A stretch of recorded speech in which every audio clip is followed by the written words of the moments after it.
Welcome to Dr. Creepin's Dungeon.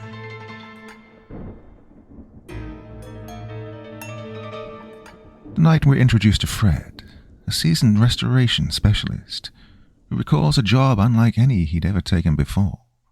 Normally tasked with cleaning up flood damage or covering the darker secrets of wealthy clients, he prides himself on discretion, till a man named Timothy hires him for a project inside a sprawling, mysterious mansion.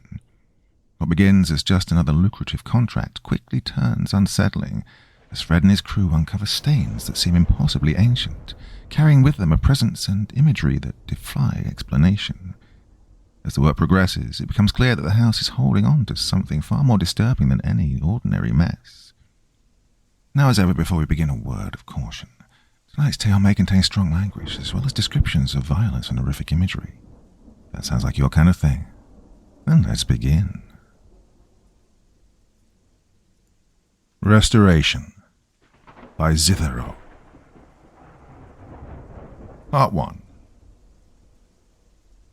I work in restoration. Your house or business floods. Well, my crew comes in, dries everything up, cleans the baseboards, preps the place, tosses the ruined stuff into a dumpster and hauls it away. We leave the place clean and ready for a fresh coat of paint. I'm usually pretty proud of the work me and my crew does. We do it all, too. Mostly we have to do flood damage, but there are times when we get called to rich folks' houses to remove stains from stone and concrete structures. I've had a museum call for the same.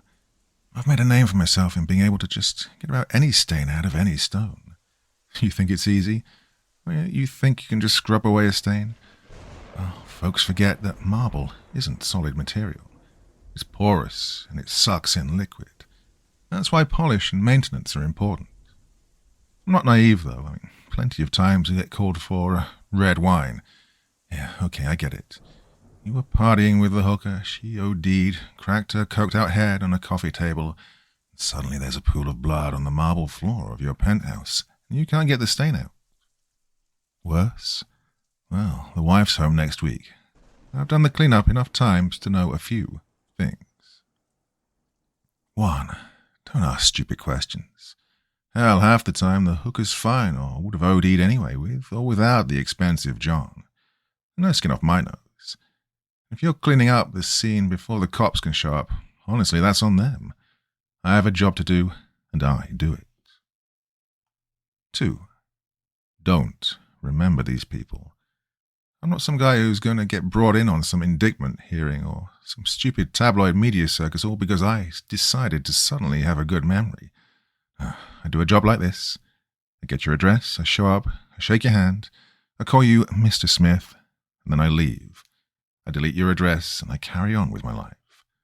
The less I know, the safer I am. That being said, I don't get the blood cleanup very often. It's normally innocent stuff. Wine, sewage, floodwater, sometimes human feces. Well, you think that's gross, but it's easier than anything else to clean. The weirdest request? Well, I need to give you context on weird. I had a call to clean up a place after something called a lunar party, which somehow involved a whole lot of menstrual blood and dancing in it. Next time bring a tarp. That's not my weirdest call. It was a Friday. Don't know why that mattered when I got the call. The secretary was out for lunch, as was the rest of the crew. And rather than let it go to voicemail, I took the phone call. Well, this was my first mistake. M&C Restoration Incorporated. Fred speaking. Yep, I'm Fred. There was a pause, and then a guy's voice comes over, kind of timid. Yes, hello. I understand from your ad you can remove stains from all sorts of stone. Marble as well? Oh, kind of our specialty, I boast. What sort of stains are you talking about? Blood. I never had someone just out and say it.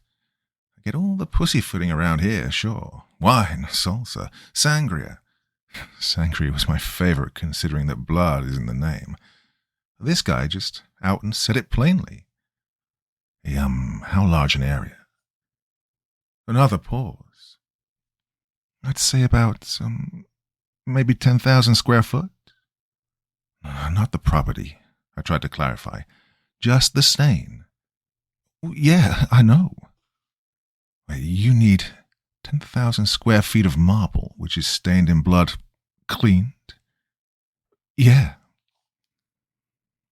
Well, this time I had to take a moment. How many gallons was that? I thought back to that lunar party thing or whatever, but even then that was only a single floor. Look, I'm sorry. Some context is probably needed. The voice on the other end continued. My name is Timothy. I work in antiquities. A curator friend of mine referred me to you after you managed to clear her museum steps of some blood that apparently occurred after someone took a nasty fall. I cleared my throat. Right. Okay. Yeah. I'm still just trying to process. 10,000 square feet of stained tile. Is it too much? I was still a bit dumbfounded. Now, let me be frank.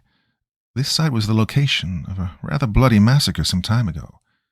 My colleagues and I have already examined the site in its entirety, and we're looking to begin restoration. At this point, my concern got overridden by cash. Antiquities. Historical site. This sounded like a fat government contract. Ooh, Christmas came early to old Freddy. Right, what's the budget for this project of yours? Well, time is more of the essence than anything else. We need the site cleaned in preparation for other restoration efforts. As soon as possible will be preferred. Your fee is essentially yours to name. You're literally the only one I can call on for this task. Well, haggling wasn't this guy's strong suit. It sounded to me like he needs to read the art of the deal. Now, you're talking a whole lot of space to clear. 10,000 square feet is a whole lot of floor. Oh, it's not all floor. A good portion of it's on the walls and ceiling. How high is the ceiling? About 50 feet. I was silent again. I was going to need to rent a scissor lift for that. I thought for a moment and cleared my throat. Well, I'm going to need a whole lot of equipment, materials, and at least 5 guys if you want this job done right and fast. Of course. How long's the marble been stained? There was a moment of silence. By the current timeline? Oh, well, maybe 200... Oh, wait. What's the current year again? I wasn't too sure why he was asking, but I figured I shouldn't sound stupid. It's 2018.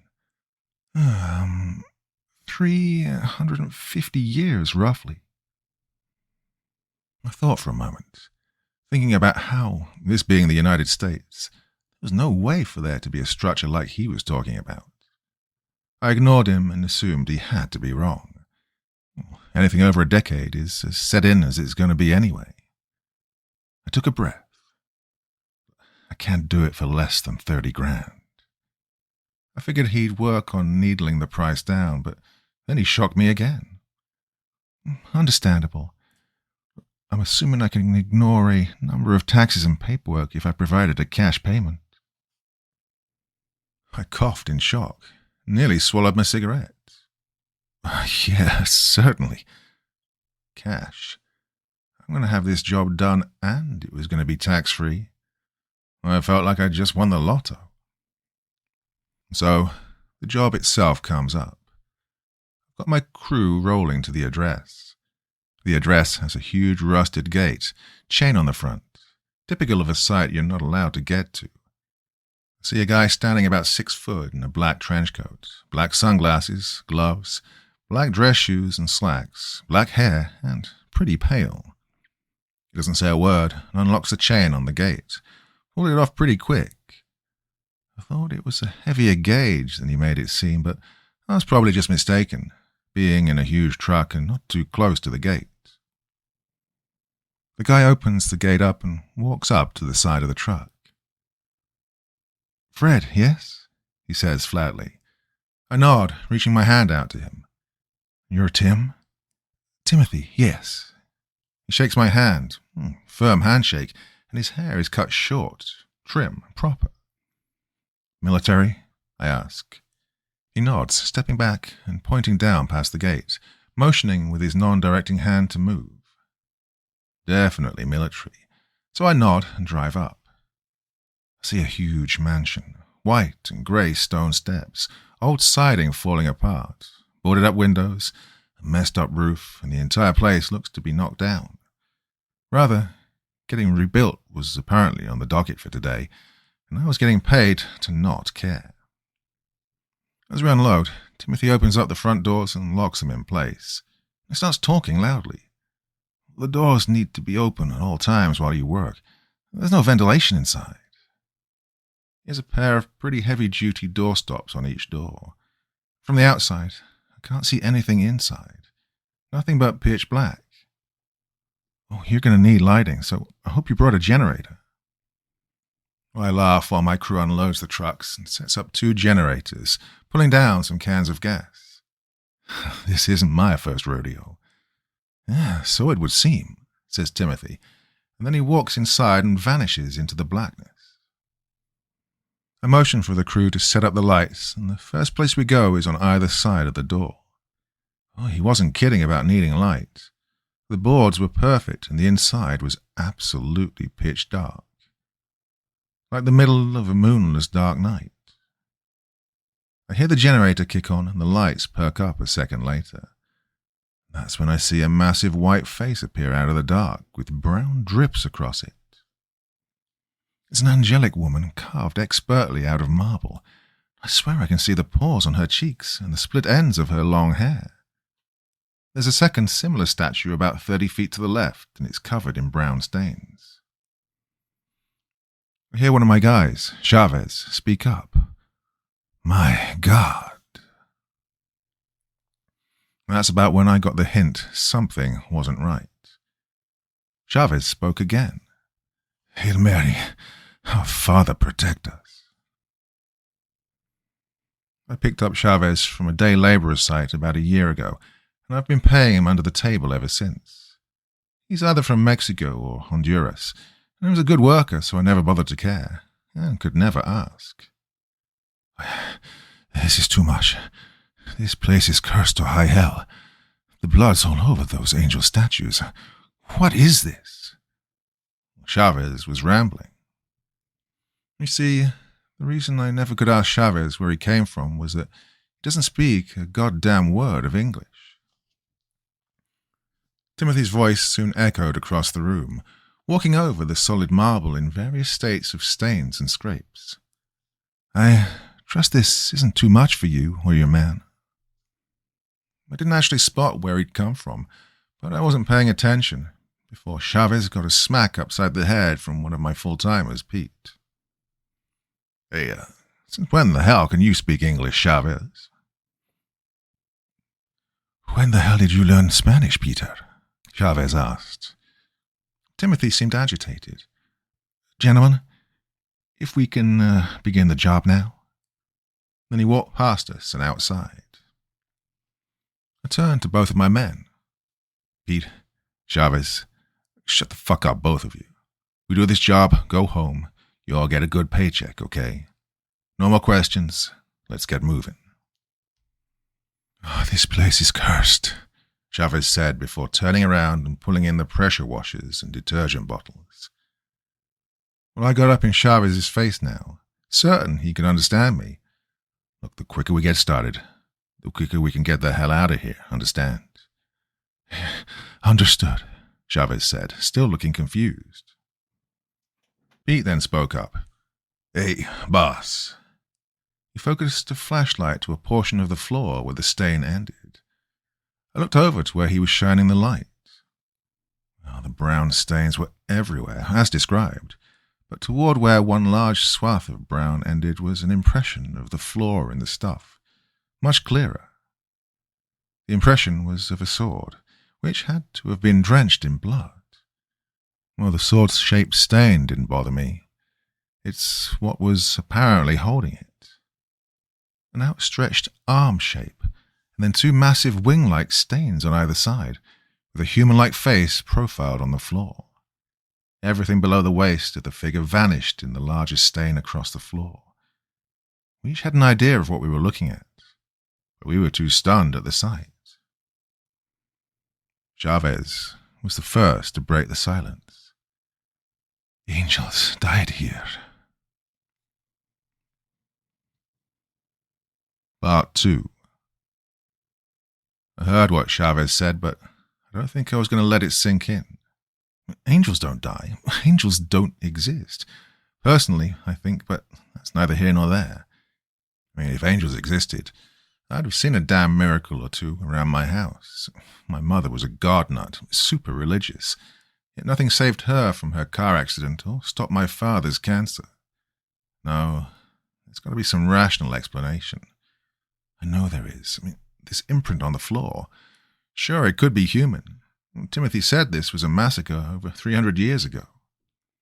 So, some guy died in a pool of his own blood, sword in hand, and the rest pooled in the shape of wings. No, it couldn't be wings. This was like some kind of Rorschach test. Someone sees puffy clouds. Chavez sees wings because there are two giant 30-foot statues of angels flanking the center of the damn room. It's in his head, that's all. I get a hold of myself. "Chavez, Pete, get the scissor lift in here. How about Bob and Mike, and let's get this job over with. Sooner we start, sooner we're done. Chop chop." Pete gets motivated pretty quick, but Chavez is now on one knee, making the cross over his chest and saying God's prayer. I ignore him for now and get to busy myself with the task at hand. The most difficult problem first. The statue on the left needs to be cleaned, and carefully since it's a work of art. As Bob and I are guiding the scissor lift into the place, I hear Timothy shouting something at Chavez. I rush over and now I feel like I'm on a normal worksite. Hey, don't shout at my guys. What's going on?" I intervene. Chavez has both of his hands up, stepping back from a huge structure of canvas and plywood, making up a barricade to the right side of the entrance. "I was, just checking for more stains, Fred." Understanding Chavez is a new thing for me, but it's not entirely unwelcome. Timothy seems exasperated. "I appreciate your due diligence, but this area is unstable. I cannot have anyone pass these barriers. I apologize, I should have made that clear. The main hall is where the cleaning must be done. Only the main hall. Any area that's barricaded is unsafe. I can't be held liable for the safety of your men if they want to pass them." I look to Chavez. "Hey, you heard the man. Help Bob with the scissor lift and then get to pre-treating the statue. Be careful, okay?" Chavez nods and looks to Timothy. "Yeah, what saint is she?" Timothy looks at the statue for a moment and gets this kind of faraway look in his eyes. "Dinah of Enoch." Chavez then gives Timothy 2 thumbs up and says, "I'll take good care of Saint Dinah. She will sparkle." He runs off to help Bob with the scissor lift, and a very confused Bob and Chavez make their way over to the statue of Dinah, I guess. Timothy's smiling an odd kind of smile. I almost break my no questions rule for a moment. I get my hard hat on and start shouting at Bob when I see he's not wearing a harness on the lift. Typical worksite stuff. Gotta remind the old-timers they're mortal and make sure the greenhorn of the group doesn't fuck something up. I'm happy to slide back into my routine. But it wouldn't last, of course.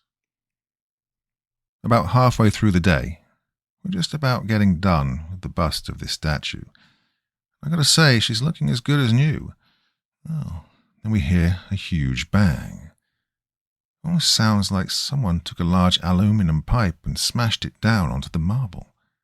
It echoes over our tools, and even the guys with ear protection are taken back by the sound. I scream and shout to cut the equipment and tell Bob and Chavez to get off the scissor lift. Lord knows if something blew on the damn thing. Oh, it's a rental after all. I call Mike over to take a look. Mike slides under the lift as Bob and Chavez unhook their harnesses. Chavez looks to me. "It wasn't the lift, boss."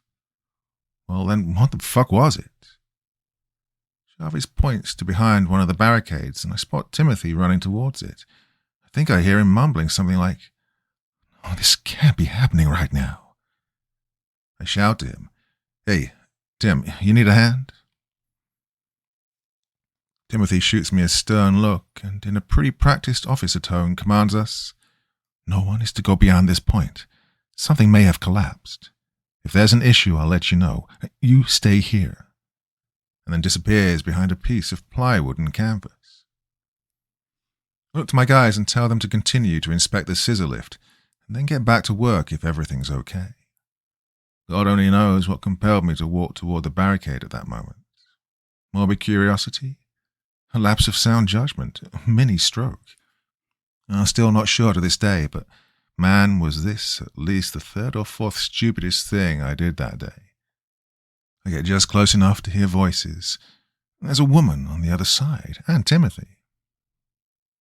"I'm sorry, I truly am, but I'm afraid they're all gone," I hear Timothy say, hushed but still enough for me to hear. "I know your pilgrimage must have been arduous." The female voice sounds frantic and heartbroken. "But that can't be. Surely, this cannot be. Who would do such a thing? Who could? Was it an army?" "It was just 2 people, unfortunately." He sounds almost guilty. They seemed to come in relative peace, but it was soon apparent that at least one of them had other ideas. All fought valiantly, but they couldn't be stopped. The woman's voice is trembling. "It was her, wasn't it? The daughter of The pressure washer kicked in and startled me while drowning both of them out, and I realized how close I was to the barricade trying to listen. I stepped back and made my way quickly to the rest of the group, keeping an eye on the far barricade Timothy had just vanished behind. I don't see Tim emerge until we're just about done for the day, and the statue clean. Timothy stops as he sees it, in reverence of some kind, I guess, looking it over silently. I walk over to him. "So far, so good. We should be able to get some pre-treatment on the flooring. Let it sit overnight, and then we'll hit it hard tomorrow."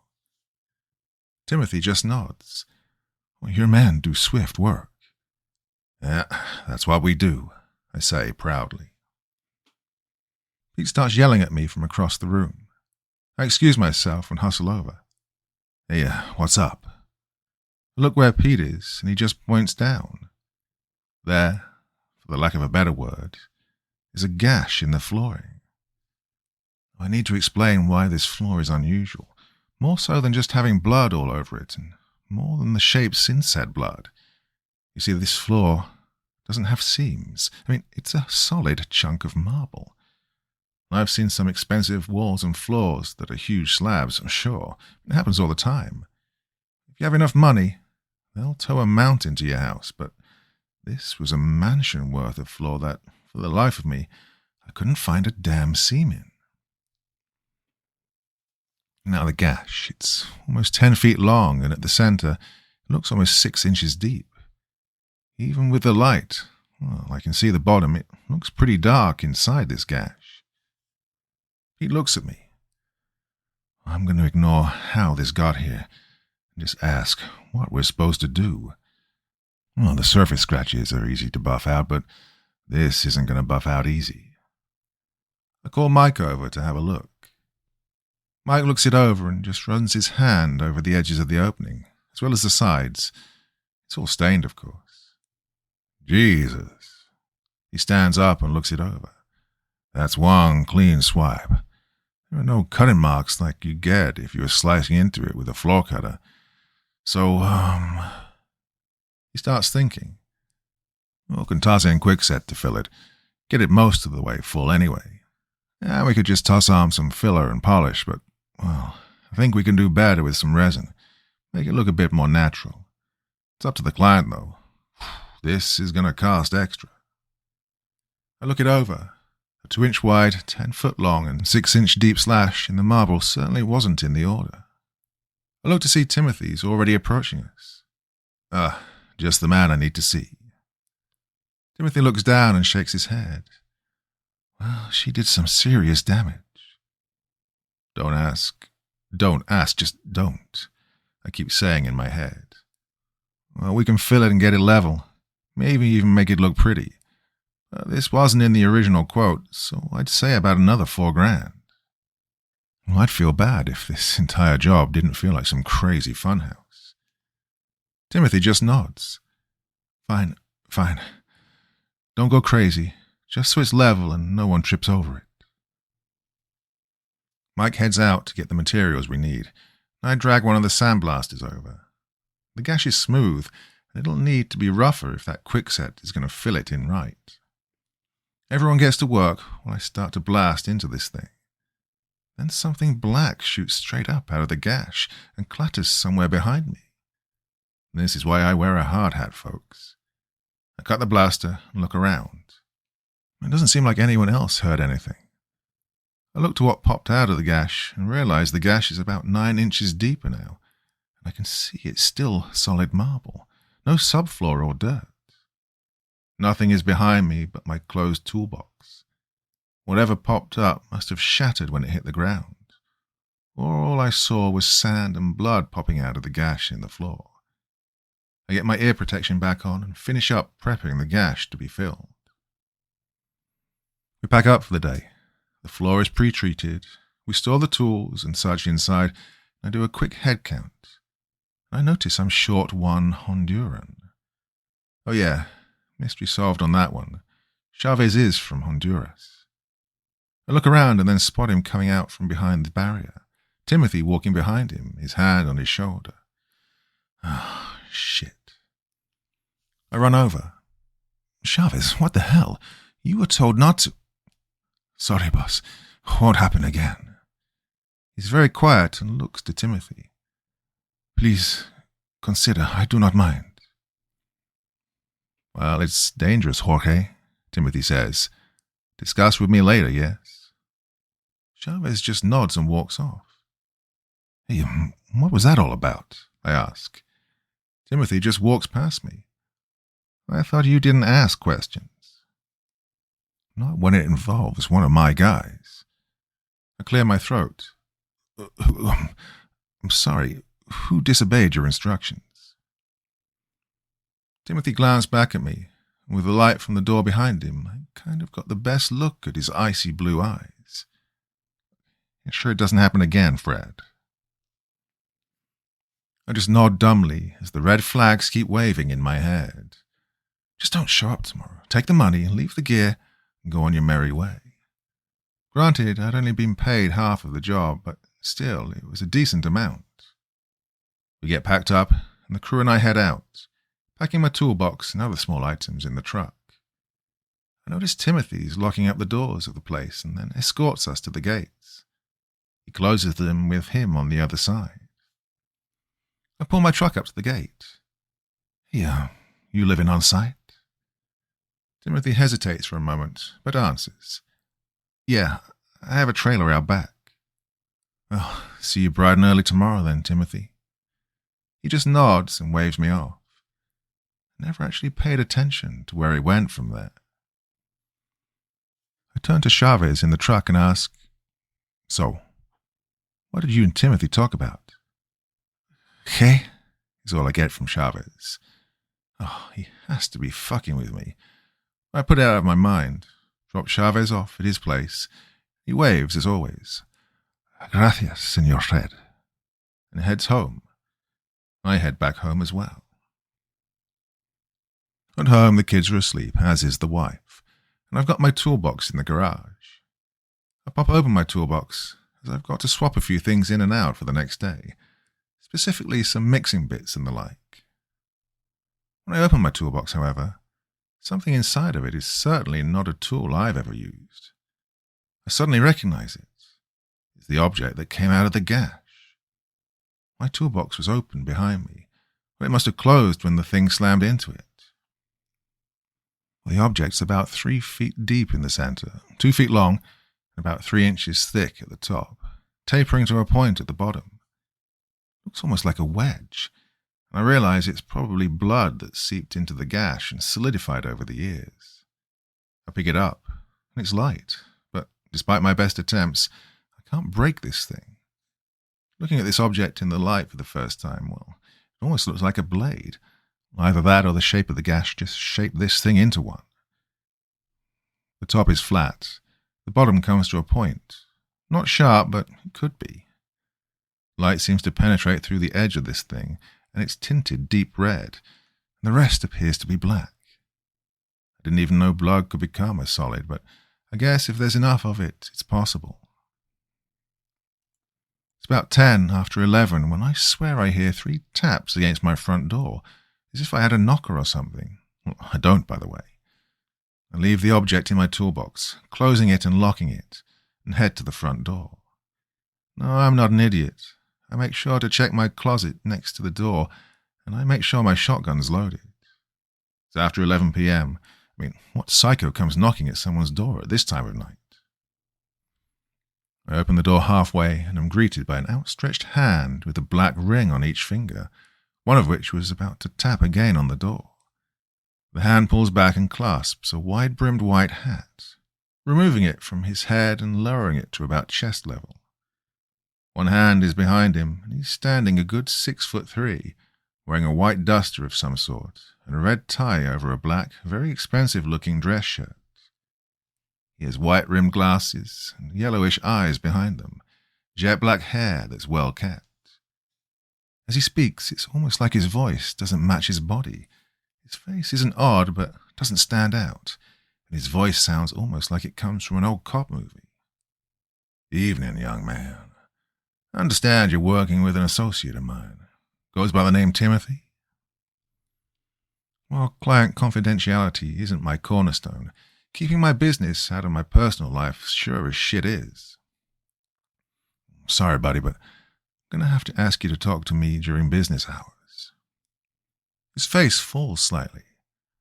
"Now, this is important. Regarding that place you're working in. Timothy may have you misled, you see.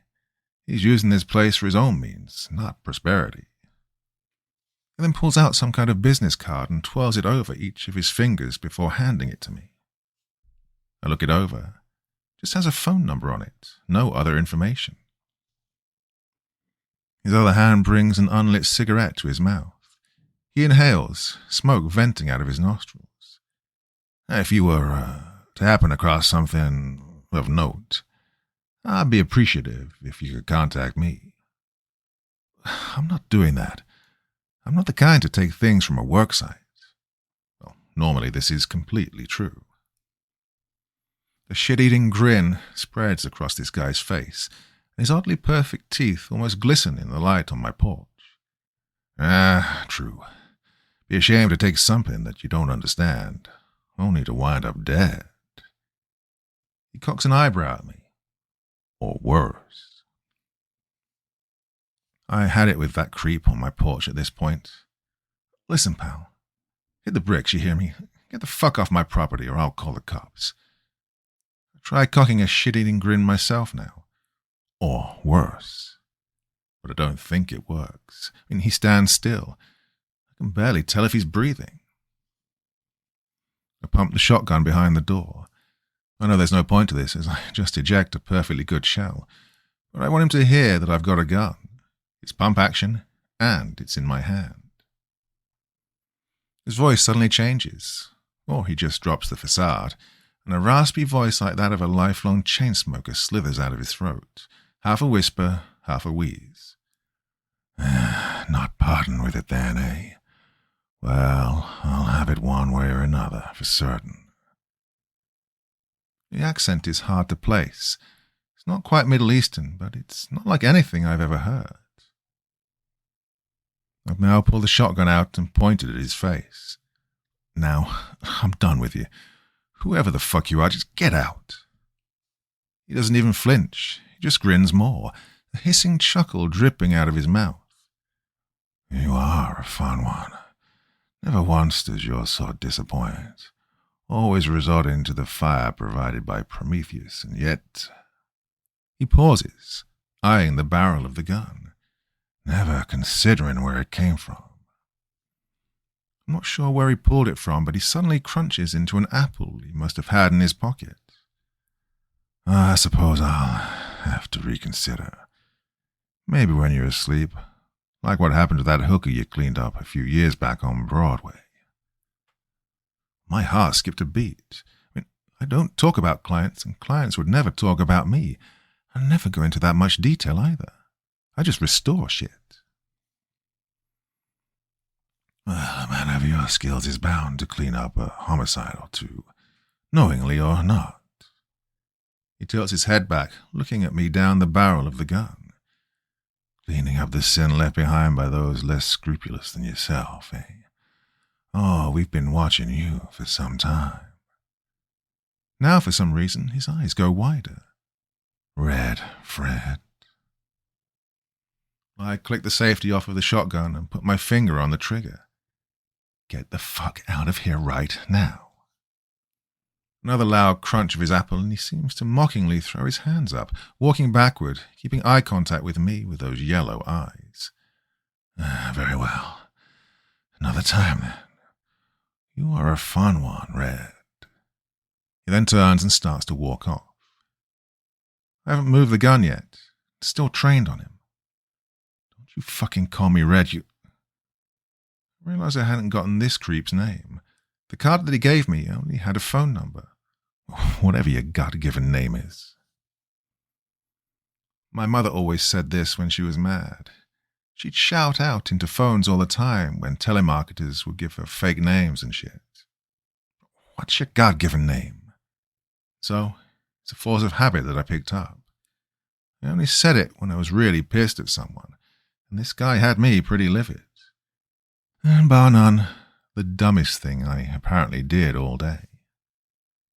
He stops dead on my walkway, and his hands slowly go down to his sides. Oh. His voice whispers out, as if he just won a prize. You compel my God-given name.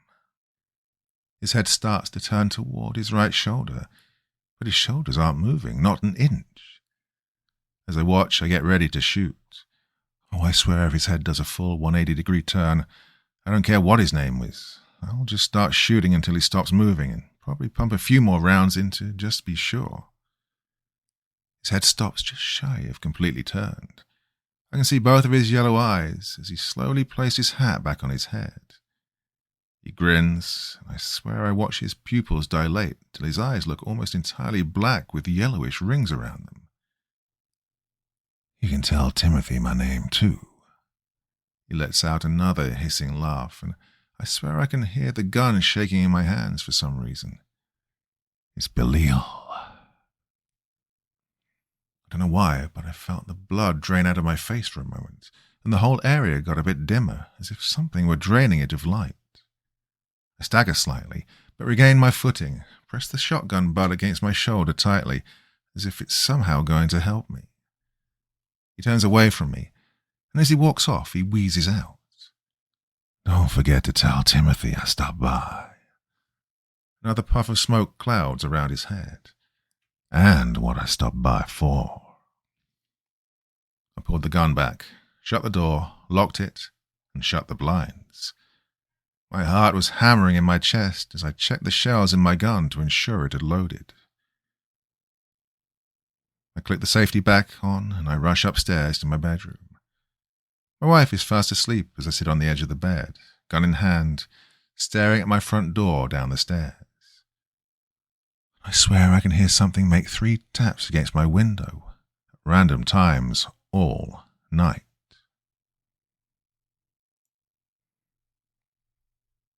Part 3. Morning came, and I haven't put the shotgun down yet. Still sitting at the end of the bed and checking the windows. It seemed like the tapping sound stopped sometime around dawn. I hear my wife's alarm clock go off and the sounds of her rousing from her sleep. Morning, honey, she mumbles, brunette hair a mass of frizz and tangles. Morning, I say simply, making sure she's okay. She gets out of bed and heads to the bathroom. I hear the kids' alarms go off next, and my boys are heard roughhousing in their room. My wife, Sandy, comes out of the bathroom, toothbrush in hand, and is about to motion for me to go to contain the wild animals that are my 15 and 13-year-old boys. She stops when she spots the shotgun in my hand. She quickly spits out her toothpaste. Fred, why the fuck are you holding the shotgun? She looks me up and down with her soft brown eyes. Are those the clothes you had on when you came home yesterday? Honey, I got visited by a guy who's probably not human in the least. He threatened the family if I don't return a red blade-like object that came from some mysterious excavation site. Well, it's the most truthful thing I want to say. It also sounds batshit insane, and the more I play the sentence over and over in my head, the more I question my own sanity. Fred. Sandy pokes my shoulder. Apparently I was staring off into space while trying to think up a logical response to her completely rational question. Well, someone was on the lawn last night. Was banging on the door and wouldn't go away until I got the shotgun. Sandy cocks her hip and shoots me one of those emasculating wife stares. So rather than call the cops, you reach for the shotgun? I cock the shotgun and clear the ammo out, before heading back down to the closet to put it and the shelves back. Just wasn't sure if it's a prowler or kids. Sandy pokes her head out of the bedroom. Oh, and speaking of, Colin, Trevor, shake a leg. I close the closet and see my boys bounding down the steps in various states of dress, dragging their backpacks and heading to the table. They start fighting over the cereal and I quickly resolve it, before a good scolding and getting them prepped for the bus. They finish up and are soon out of the door with coats and sneakers on. My wife follows down next, wearing her robe. Hey, don't you have that job today? I nod, looking at the time. Yeah, you're right. Then get motivated. I do and head out of the door, give the wife a kiss, and I'm heading back to the site, making sure my toolbox is with me. Same as the first morning, Timothy's there at the gate. He undoes the chain and we all head to the mansion again. He props the doors open and the crew heads in. I get the business squared away first. Chavez and Pete on the scissor lift to finish a few touches on the walls, while Bob and Mike get to mixing the quickset and filling in the gash in the floor. They also work on making sure there's a barrier between the gash and the rest of the work area, so we can work on the rest of the flooring. During this prep work, I notice Mike eyeing the doorway. Mike, you taking in the scenery? Mike points to the roof on the outside. Yeah, steepled. He leans into the doorway, shining a light up to the ceiling. Flat. I look to Mike. Attic. Mike pulls out a laser measurer. Steeple peak is 53 feet. He leans in. Ceiling's 50 feet. He leans out again. Low point steeple's 44 feet. He leans back in. Flat ceiling's 50 feet. I grumble a bit. Our last day here, Mike. Get the job done. That thing's probably on the fritz, eh? My eyes aren't on the fritz, Fred. Damn your eyes. I see Bob looking at the same thing as Mike. Bob, do something. Bob seems startled but manages to compose himself and get back to setting up his tools. I walk past the crew as they prep and pop open my toolbox. I find the strange object, or artifact, or whatever it is, and take it out of my toolbox and head toward Timothy. Timothy's observing Chavez and Pete when he spots me coming. Yeah, this wound up in my toolbox, I say, holding the object out in front of me. Timothy looks it over without touching it, then looks to me after a solid minute. This came from here? I nod. Yeah, from inside that gash in the floor. Timothy holds his right hand over the thing for a moment. Then he starts guiding his hand back and forth over it slowly. Well, I have no clue what he's doing. I'm about to ask, but as I look up, I notice his eyes seem to be a more intense blue than they were before, specifically his right eye. Timothy stops suddenly and just grabs the thing with his right hand, pulls it hard out of my grip. Well, thanks for returning this. He turns it over in his hand again. His eyes seem to be a normal shade of blue once more. It's a very rare find. Yeah, that's what your associate said. I was hoping to fish for some info. If this Belil guy knows Timothy, then Timothy should know him. Associate? He looks at me quizzically. I nod. Yeah. Tall guy, kind of yellow eyes. way too perfect teeth. Timothy seems completely confused. I'm afraid I don't know anyone like that. All my associates are here. I figured it was time to stop trying to get him to spill the beans and just come out and say it. Listen, the guy shows up last night, tells me he wants that thing, then he tells me his name is Belil and that you know him. Timothy's face goes slightly pale. You're certain he said Belil? I nod. Timothy looks to the object and then walks to the doors. Sorry for this, but I hope you have everything you need inside. Then he shuts the doors. I'm a bit dumbfounded at this point. Yeah, I thought you were concerned about ventilation. Timothy just walks right past me and toward the barricade. Ventilation is the least of your worries at the moment. I turn around and the entire crew is dead silent. Not sure what to do as we hear some banging, a few doors closing, and then some rustling past the barricade. Well, I just come out and say it. We have this one last day to get the floor cleaned, get that gash and the smallest scrapes, holes plugged. Move it now, and then we get the fuck out of here. The crew seems pretty much on board, and the sounds of work soon overpower anything else. Almost half an hour since Timothy left, and I suddenly feel a hand on my shoulder. I spin around out of sheer instinct. A small round bottle is shoved into my hands. That's for you, Timothy says before he hands the bottles to the rest of the crew too. I look and see it's just a small round glass bottle with a long spout at the top and a cap. Timothy doesn't have the object in question any longer, and now he heads toward the barrier again. But as he passes me, I grab him. I need at least a, what the fuck is this explanation, and a, who the fuck is that for this Belil guy? I glare at him. That, Timothy says as he points to the bottle, is for protection from Belil. Well, it's half of my questions, Tim. Timothy. Who the fuck is Belil? I reiterate. He looks up to the angelic statue, and I turn to see the large statue of Saint Dinah. He's her opposite. Before he can elaborate, he's back behind the barrier. Look, just finish up today, get the fuck out, is all I can think of.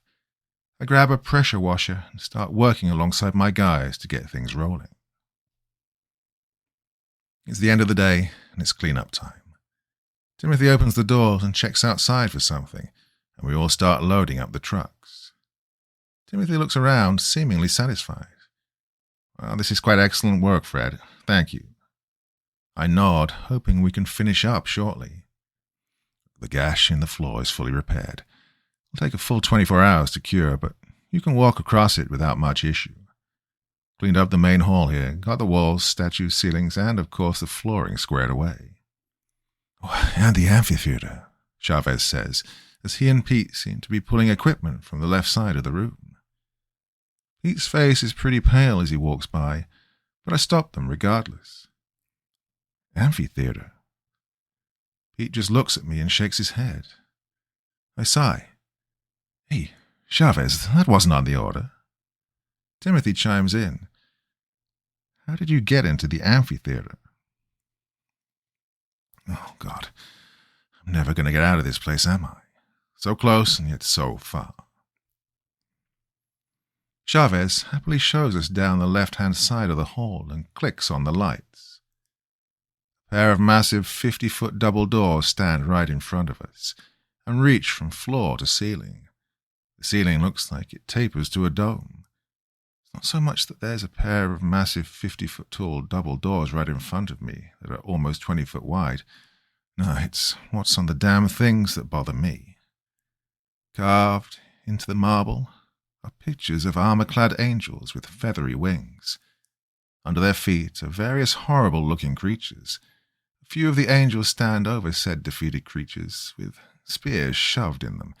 Others are in the process of smiting them. As the doors go up, the carvings get weirder. Not just feathery angels, but these other winged humanoid things. They look like lizards with wings. Stranger still is at the very top of these doors is a huge lizard-like figure, massive bat-like wings spread out, holding a shield with a cross on it and a huge spear. It's hard to see fully, but the doors seem to meet, or at least have to meet, in the middle, where his face would be. If you could call it a face. It's mostly a lizard head with horns over a long snake-like neck. Chavez takes a knee in front of the doors and starts reciting God's prayer. One of them clicks open. Voice-activated doors? I ask, hoping there's some kind of rational explanation and wondering why we haven't left yet. Chavez gets up and opens the door enough to walk in. He drags one of the lamps in and powers it up, motioning for us to come in. We found this door here, and I and Pete cleaned it up. It was easier than the rest. The floor here is different. I look down and, thank God, there's a seam. I finally found a seam in this place. But the seam is from marble to granite, and as I walk in, it's pretty clear that, oddly, everything's made of granite in this room. Stacking up into the darkness, so high I couldn't even tell, were chairs. These chairs were large, stone chairs. They all culminated around a central chair. A chair is an understatement. This was a throne. The chairs all surrounded the stage we found ourselves on in a huge crescent. I turned to Timothy, whose gaze was transfixed on the central throne, that faraway look again in his eyes. Chavez was again the only one to speak. "Saint Dina?" Timothy nods and leaves the room. Well, I did not know how those doors opened.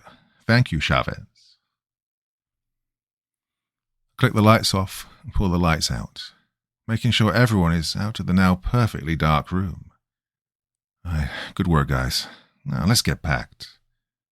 I'm now overly invested in getting out of here as fast as possible. Pete leans over to me, whispering.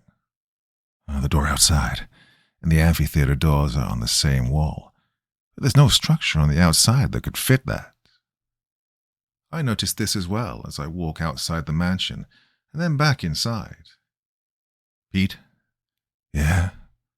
Just don't think about it. Pete just frowns at me.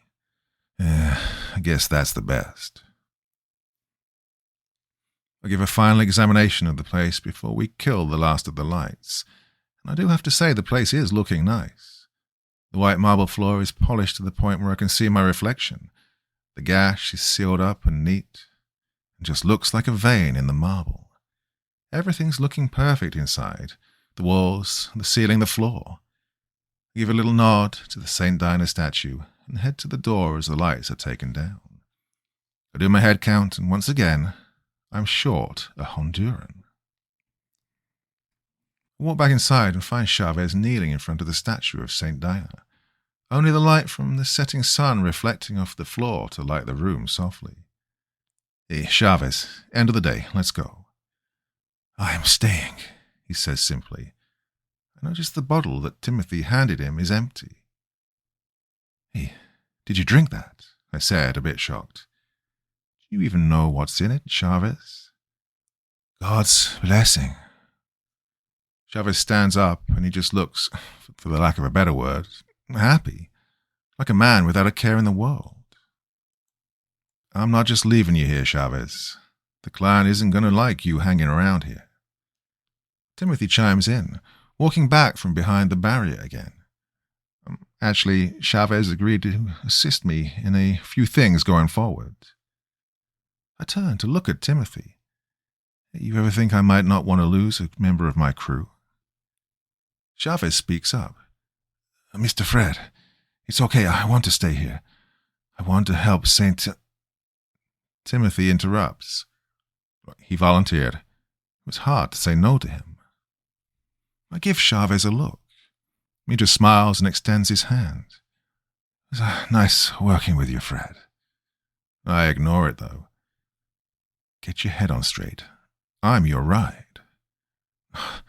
I'm staying, Fred. Now I turn and shout.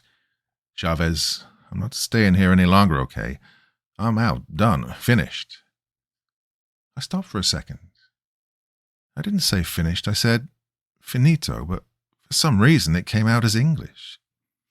I'm 100% done with this place, okay? I'm out. Job's done. You want to stay? Enjoy. I head towards my truck, look to my toolbox, ensure that nothing else is there that shouldn't be. I close it, and out I go. As I head out the doors, Timothy starts to close them behind us, him and Chavez still inside. Timothy looks to me before he closes the doors. The remainder of your payment is in the truck. Everything we discussed. I cannot fully express my gratitude. And he shuts the doors and we load up. I check the truck and there's an envelope with the second half of the payment. I'm pretty shocked and I count the bills a few times. I'm up a good 10 grand. I've heard of getting a tip, but this was a bit of an overkill. I know one pair of kids whose college fund is going to be in a good place after all of this. At home, I'm doing the husband thing and cleaning up the dishes from the wife's dinner. Sandy and the boys are asleep. That's when I hear a crash in the garage.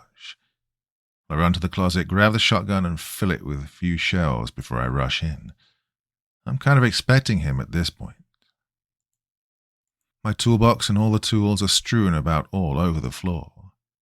I see my garage door open slightly, and suddenly something small and almost glass-like hits me in the face.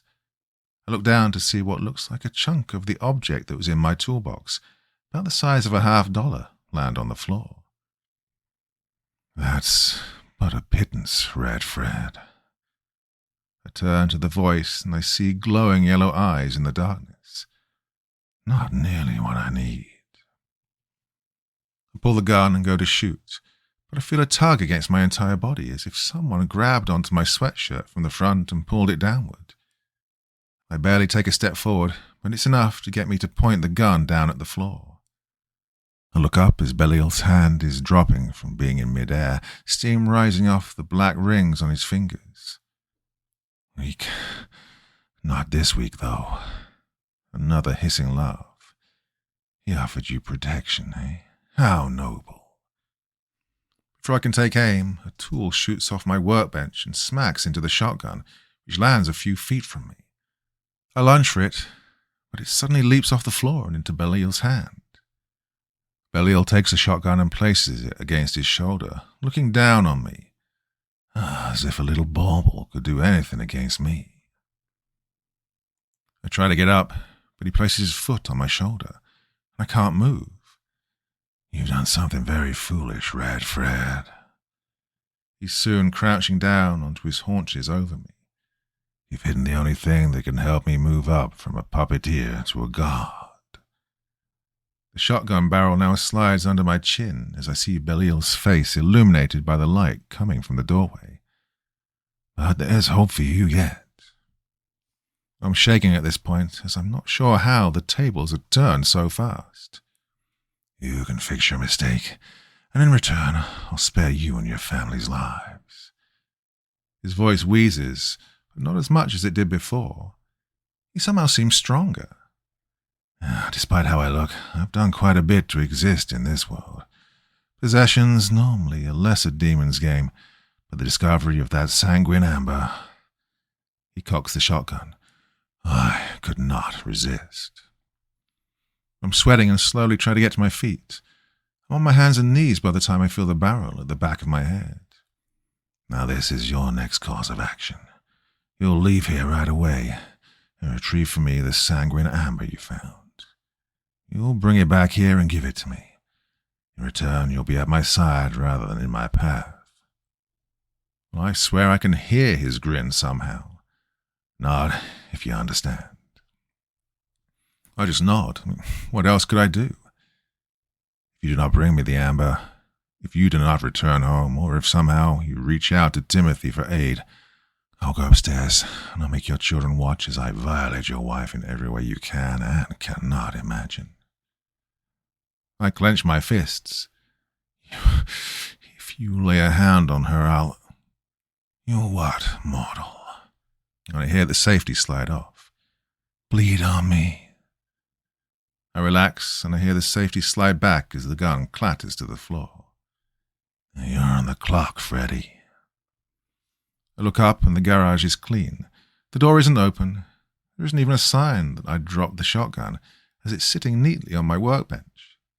I get to my feet, shaking, and turn to see a figure right behind me, causing me to shout in fear. Sandy is behind me, and she punches me in the shoulder. Jeez, it's just me. Why are you so jumpy, Fred? What's going on? I rub my shoulder where she nailed me, and I try to figure out how best to protect one's family from someone who's clearly not from this world. That's when I remember what Timothy handed me at the worksite. I rush to the closet to find my coat. Were you on the phone? Thought I heard you talking to someone, Sandy asks. I pull the bottle out of my coat and turn to her, pressing the bottle into her hands. Sandy, I know this is going to sound batshit nuts, but I need you to drink this and share it with the boys, okay? Well, they're asleep, Fred, Sandy says curtly. She looks at the bottle and raises an eyebrow.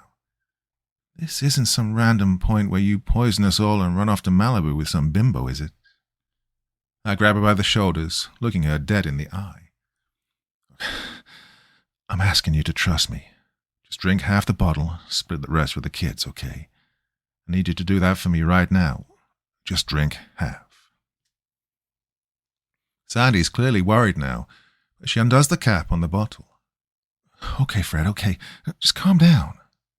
She takes a swig, then another until the bottle is half empty and caps it. And so I, drank what?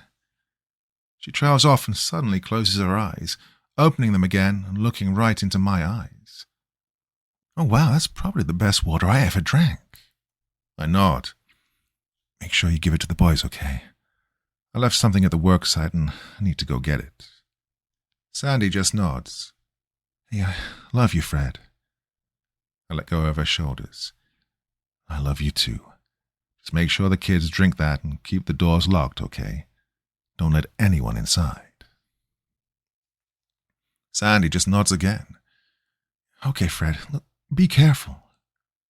She walks up the stairs and waves, smiling serenely as I rush out the door, lock it, and make my way to the truck. Well, in retrospect, I should have kissed her.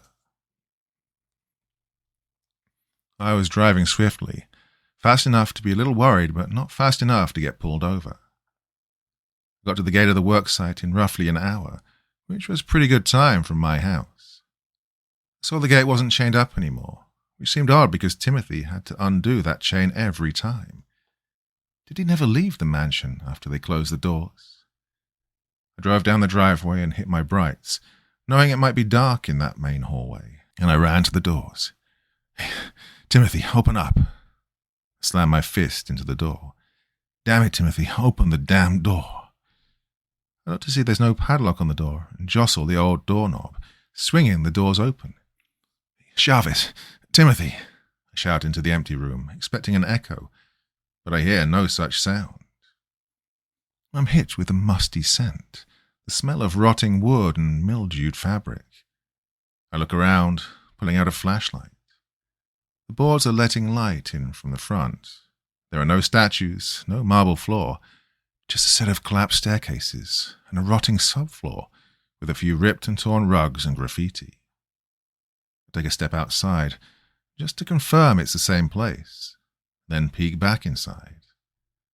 Well, the barricades are gone, the marble ceilings, walls, the seamless floor. It's as if it was never there. I run through the ruins of this ancient mansion. Oh, the mansion is mundane, old, too ruined to fix, should be knocked down. Try a door or two, each opening to one rotting room after another. I eventually became overwhelmed with the fungus in the air and stumbled out the door, falling to my knees in my car.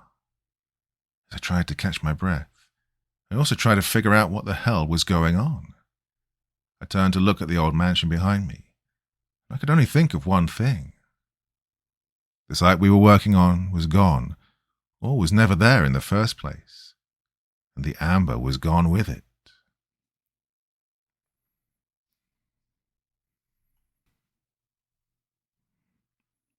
Part 4. I was panicked. Wasn't even sure what to do.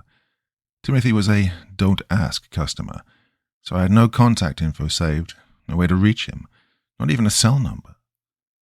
That's when I realized I did have some hope. I got back into the truck and hauled ass back to my office.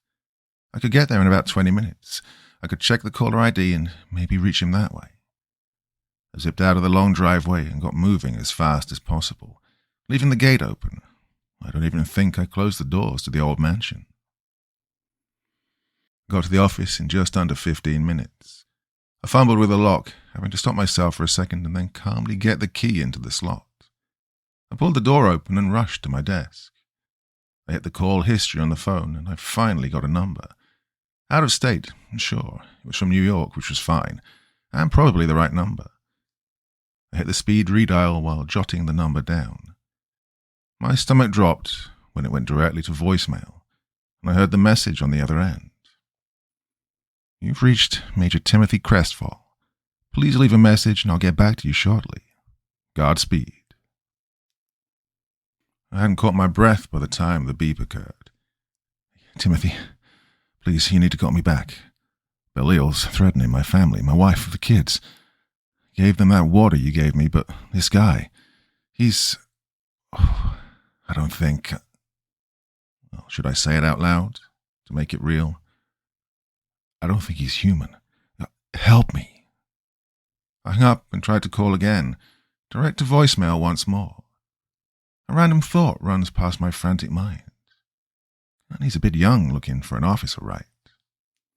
My cell phone rings. It's a 1-800 number of some sort, calling me in the middle of the night. I was about to ignore it, but something told me I shouldn't.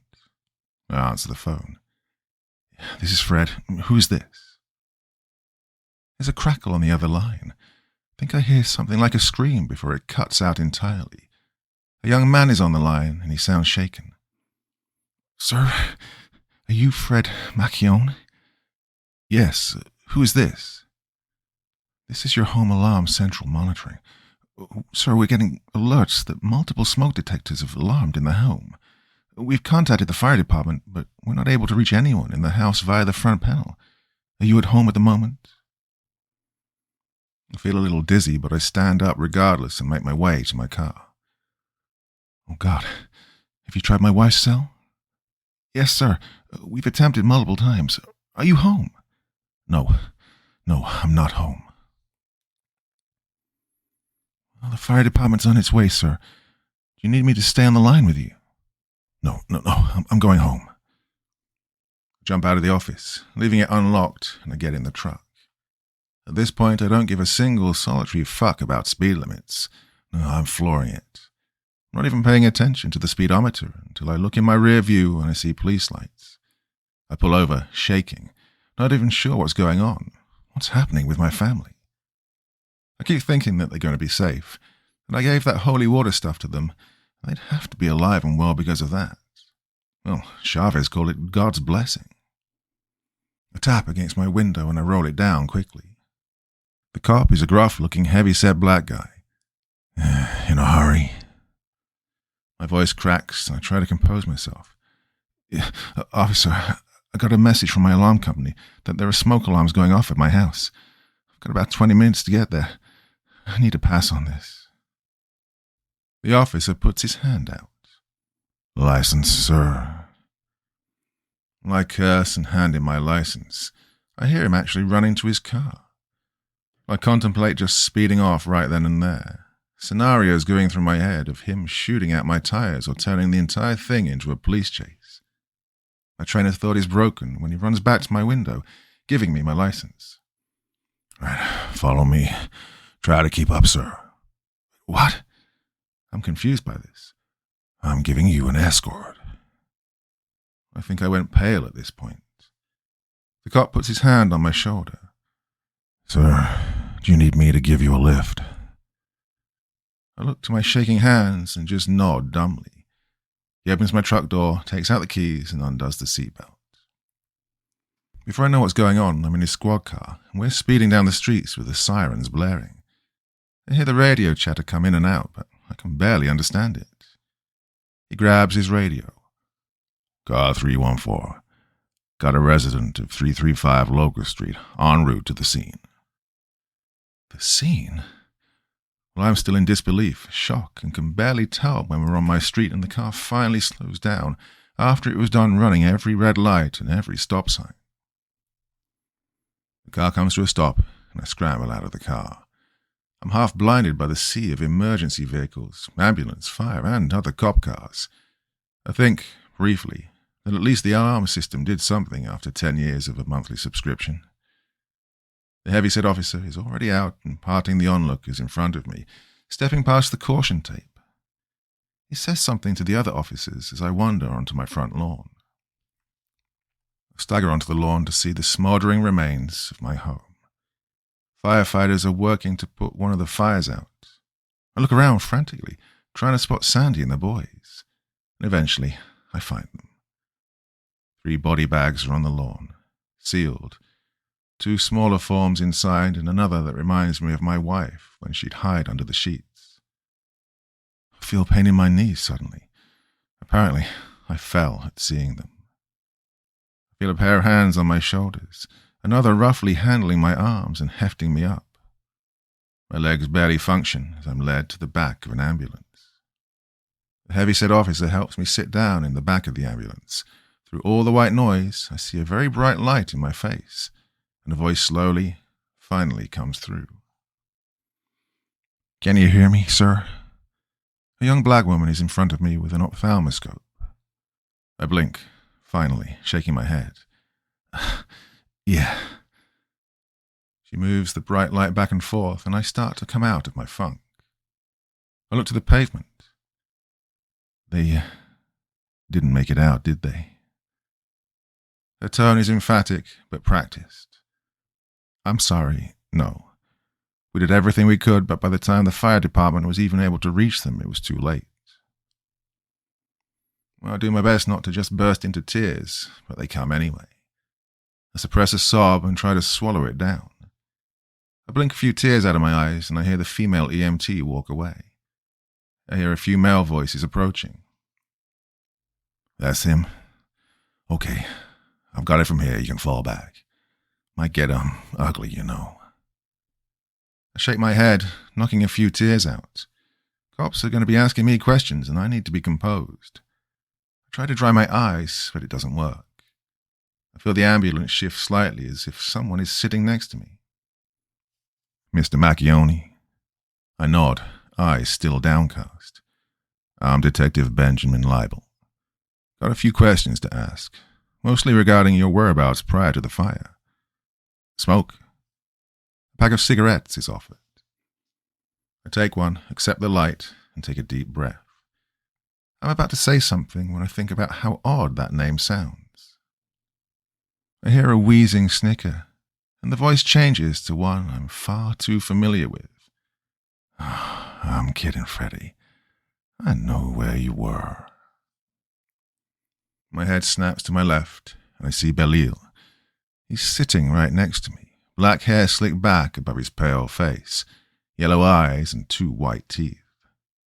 His duster is still white, but in addition to the red tie, he has a police ID badge hanging around his neck. I clench my fist, grit my teeth, but before I can stand and deck him in his perfect teeth, his hand is on my fist and he's hushing me, pulling my hand down. "Shh," he starts. "I was just delivering on a promise, Red Fred." I try to push against his hand, but it doesn't budge. "Stop calling me that." "We all call you that, Red Fred. You should get used to it." His grin now fades. "I have to give you some kudos, Freddy. That was a dirty trick." "What the hell are you talking about?" His grin seems to return somewhat. "When I couldn't pull you towards me, I assumed you'd drunk some of the sanctified water from the Guardian Temple." "Guardian Temple?" Belil snickers, almost hissing. "The place you were cleaning, Freddy." He takes a deep breath, wheezing out his next words. "As I said, you surprised me, giving your only protection against me to your family. Oh, smarter than I took you for." I glare daggers at him, even with tears in my eyes. And this seems to make him even happier. You see, Fred, normally what I would have done would have been to march you up to your children's bedroom, wake 'em up, and take 'em to Mommy. I'd then torture her relentlessly until she forsakes you and the children, and then promise her an end to her pain in exchange for her soul. A chill runs down my spine. Oh, the strong ones resist, right up until I threaten to put the children through the same pain I'm putting her through. Oh, he's grinning a sick grin now from ear to ear. Then I take her soul in exchange for the safety of her children. Once that's mine, I remove the love she holds for her family, for God, make her one of my whores, and then she would usually just kill the kids on her own. He lights his own cigarette now. Well, you know, for fun. I can feel the horror just wash over me. It's almost without fail worked for at least 9 out of 10. I try to swallow the lump in my throat. But you, Fred, his grin fades. You robbed me of a good time. You see, normally, if you drink a half bottle of that holy water, you're protected from possession and the like. What you did, Fred, giving him your protection selflessly, well, that bumped the potency up something fierce. He shows me his left hand, the skin on his palm almost entirely black, his hand shriveled and shaking. One of his rings even falls off his finger and shatters when it hits the ground. He curses in some unknown guttural language as this happens. You see, Fred, that happened when I reached out and grabbed your wife's arm. Burned like a bitch. Still feel it burning, actually. Now he glares at me. The yellow in his eyes seems to be moving. So with me being unable to touch them, I had to take some more mundane methods of keeping my promise. He pulls his hand away and slides a leather glove over it. Broke the doorknobs, nailed a few windows down, made sure they didn't get out as I burned the place down bottom to top. He snickers. You protected your family from me, but the house was a different story. I'm gritting my teeth, staring daggers at Belil, as he seems to be enjoying telling me all of this. His tone changes, however. I've never had to end someone like that. It was so mundane, so dull, and knowing that their souls were saved as I did it. Smoke spews from his nostrils as he huffs and wheezes again.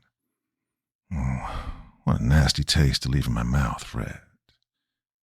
He stands. But you've been through enough today. I'll let you live for now. Belil turns to me. Unless you want to make it easier on everyone and just, you know. He slides a finger across his throat. Might be nice to do something ironic, you know. There's a tire swing in the backyard. You could hang yourself from it. As he speaks, I feel kind of woozy and confused. Maybe at the hotel. Take the hairdryer and take a shower with it. I shake my head. It feels like someone's shoving cotton in my ears, and I can only hear his voice over the background noises. His breath is on my ear now. When you think about it, what sort of man can't even protect his family? The only honorable way out is to remove yourself from the equation. Suddenly, he's gone, and I can think clearly again. The EMT is back and starts taking my vitals. I'm gazing up at the night sky, and I've got no idea what I'm going to do. The next week goes by like I'm a passenger in my body. I work out details with funeral directors and lawyers and insurance companies. I get tired of hearing the words, sorry for your loss. I'm bouncing between absolute sorrow and blinding anger, and I can't control which family members I snap at or sob in front of. By the time the funeral day comes, it's me and a few friends and family on my wife's side. I'm in a church, first time in years. The organ is playing a sad old dirge while I sit at one of the front pews alone. My family wants little to do with me. Half of them think I burned the house down in a triple homicide. The news was leaked somehow about how the windows were nailed shut and the doorknobs were removed before being locked. So I'm pretty shocked when someone in a rather nice suit and some pretty powerful cologne sits next to me. We only just heard. A pretty thick Latin accent chimes in, but a pretty familiar one. I look up to see Chavez, of all people, sitting next to me. He's wearing a pretty expensive tailored suit, too. Chavez? He points to a necklace of some kind around his neck. Temple charm. Helps you understand me, even when we're outside of it. I sit up, looking him over, extremely confused. Why are you here? I narrow my eyes. And where the fuck is Timothy? Chavez frowns. Oh, he's here, but I told him not to come to you yet. I know you blame him for this. Yeah, no shit, Chavez. I look around the church before Chavez puts his hand on my shoulder. Where is he? Chavez shakes his head. Now isn't the time, Fred. I now glare at Chavez. So what? You're his lackey now? I stare ahead at the 3 caskets, all closed, before me. What the hell is he? Oh, not what we both thought, is all Chavez said. We're both quiet for some time before Chavez decides to piss me off. Yeah, I know how you feel. Oh, fuck you, Chavez. I glare at him. I'm out of tears at this point. I'm just in an angry mood right now.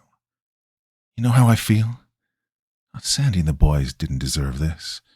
She was an amazing woman. The boys were good kids. They didn't deserve this. It's because of me getting mixed up with Timothy's bullshit temple or whatever it was. So don't give me the I know how you feel nonsense. You don't have a fucking clue. Chavez is silent as he looks ahead at the caskets. When I was in Honduras, I helped the cartels smuggle drugs past the border. I would build chairs, tables, and the like. They'd hide the coke in them, and I made the trapdoors. But one day my trapdoors all started to get found out. One day the cartel comes to me. They tell me that they're going to try something new. They want me to make crucifixes and hide the drugs there. They tell me the drugs won't be found as easy because people won't check the crucifixes. He makes the sign of the cross over his heart. Well, I refuse. I tell them I'm going to leave.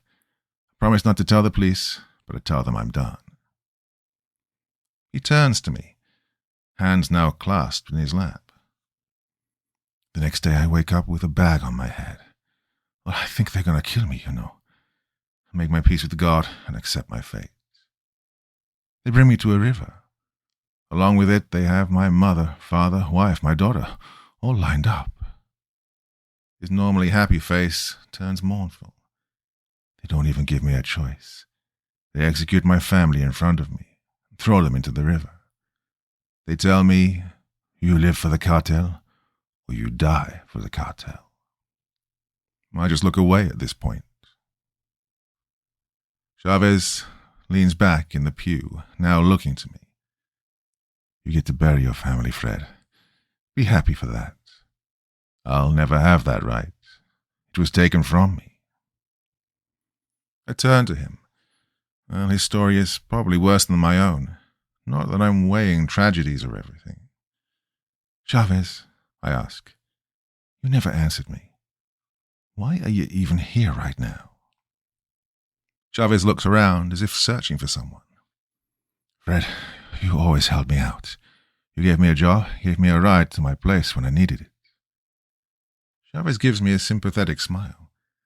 I'm here because I'm your friend.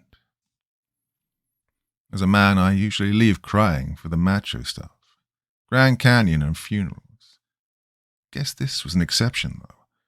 Of all the people who would show up when I needed it, if you'd told me it would be Jorge Chavez, the illegal immigrant who's the best guy I know with a sandblaster, I'd never have believed you. Now I'm sobbing next to the guy, and he's doing his best to comfort me. Chavez even volunteers to be a pallbearer at the end of the ceremony. At the graveyard, he's the last one to stand with me. I turned to him, as I'm still swinging between deep depression and seething anger.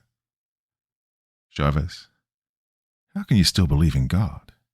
He took everything from you, and yet you're still faithful. Chavez starts to unbutton his jacket as he talks. When the cartel killed my family, they forced me to be their runner. He undoes his jacket, and now is undoing some buttons on his shirt. One day during a drop, I see a hole in the border fence to America. I think to myself, I can live in the cartel or die free. I prayed to God and asked him to protect me during my escape. I ran. He reveals his chest. There's a hole just below his ribcage on the right. Looks like a bullet wound. It missed my heart, lungs, didn't even hit a bone. 1 in a million shot. A miracle, Fred. God's protection. That's why we should thank him every day, he said while tapping the scar. Thank him? Chavez, where was he when Sandy and the boys needed help? Where was God? Why didn't he help them? Chavez looks me dead in the eyes as he buttons up his shirt. Did you ask him to help, Fred? I'm silent and just stare ahead of me, past the graves. It can't possibly be that simple, I tell myself. That whole ask and you shall receive nonsense. After a while, Chavez leaves my side. A few minutes later, I hear someone walking up behind me. I look, still facing ahead, and see Timothy in a black trench coat and suit with black tie behind me. Oh, you've got balls, man, I say curtly. I never intended for this, Timothy says plainly. He looks over the graves. What you did to protect them was, well, it was beyond what I thought you could do. He'd started to smile a bit, but now his smile fades. If I'd known you had a family, I'd have given you some other tools. I turn and march right up to him. Despite this, he doesn't flinch as I get in his face. Yeah, your tools were really fucking useful. I gave my wife and the boys that sacred water. It just gave them a quicker death. Look, it saved their souls, Fred, Timothy says simply. Because of you, your wife's soul isn't in the possession of Belil. Neither are your children. Oh, bullshit, I shout. That's not how this shit works. You don't lose your soul if a demon possesses you. Well, sometimes you die, but I know enough about that shit to know you're just bullshitting me. I talked to the fucking priests. You think Belil is a demon? I take a step back. Well, what else could he be? Timothy's face doesn't change expression in the least. Belil was at first a dark angel. Long ago, he was tasked with punishing impure souls. That was before the war. Timothy looks to the sky. I look up with him. What war? The war with cherubim and seraphim. The cherubim were high-order angels, created by God to be his servants, but who aligned themselves with Lucifer. Timothy looks to me. The war began when Belil talked Lucifer into defying God in the first place. I'm pretty dumbfounded at this point. I look to the graves of my family for a moment. Why does such a big shot from down below want to fuck with me then? Oh, the amber you spoke of. It has enormous power. Power enough where, if Belil got his hands on it, he'd be able to pull himself into this world, Timothy answers. Pull himself? God, newsflash, Timothy. He's already here. Timothy shakes his head slowly. Belil is only possessing a man now. That's why the first day he didn't just kill you and take the amber. The man he had possessed was still resisting him, still fighting. At that stage of early possession, a spirit cannot make someone do something they do not wish to. It wasn't until the next day his will faltered and Belil gained full control. Still, even in full control, only a wisp of his power can get through that vessel. Timothy gives me an odd smile. Belil, with the amber, would have brought himself into this world completely, and as a full-powered cherubim, laid waste to everything. Now he beamed at me. So, Fred, you saved the world by keeping it from him. I looked away from Timothy, not knowing how to feel about that. Well, it only cost my family's lives. Their souls are safe. And Belil's still out there. He's going to fuck with me, isn't he? I imagine he's none too pleased that you protected your family from him. He'll likely continue to torment you. Plan on doing anything about it? I glare at the graves. Or am I going to get a spot next to Sandy here as my protection? Do you plan on asking? I turn to face him. Please, Timothy, fucking help me get rid of this thing. Don't ask me. Timothy turns away from me and starts walking. Who the hell do I ask then? I shout. Timothy ignores me and continues to walk away. I turn to face the graves again. I get the hint. I look around and clear my throat. Hey, God, mind give me a hand here? Chavez's hand is on my shoulder suddenly. Do you know how to ask, Fred? I shake my head and Chavez just smiles. I'll show you. He gets on his knees and starts. Our Father in heaven, hallowed be your name. Your kingdom come, your will be done, on earth as it is in heaven. Give us this day our daily bread, and forgive us our debts, as we have also forgiven our debtors. And lead us not into temptation, but deliver us from evil. I slowly get to my knees and repeat. Chavez whispers next to me. Now ask and end with Amen. Chavez then gets up and leaves. I'm still on my knees, feeling rather awkward, but I just continue. God, I know I'm kind of a stranger these days, but I need help. This Belil guy, he's killed my family and I need justice. Help me get rid of him.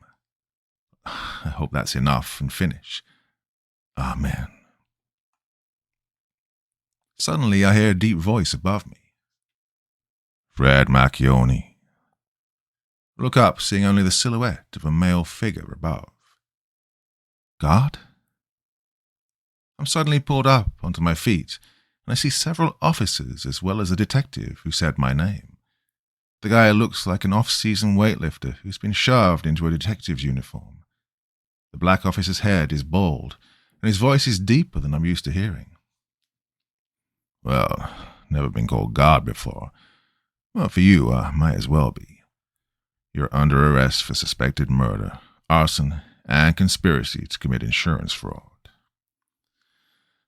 Great, I say out loud as they cuff me. Hey, watch it. As I'm led away from the graves of my family, I spot him, clad in his usual white duster and red tie, wearing the police badge again. The black detective yells at him. Hey, Ben, got our collar. You were right. He did hang out around here longer than everyone else. Belil smiles as he greets his fellow officer. Good work, then. He speaks in his false human voice. Didn't think it'd be hard. Left a shitload of evidence behind. And he smiles at me. Well, we're going to have fun with you. Thanks, God, I think to myself as I'm shoved into a squad car. I look out the window as I see the black detective walk away from Belil. Then Timothy comes out from behind a tree nearby.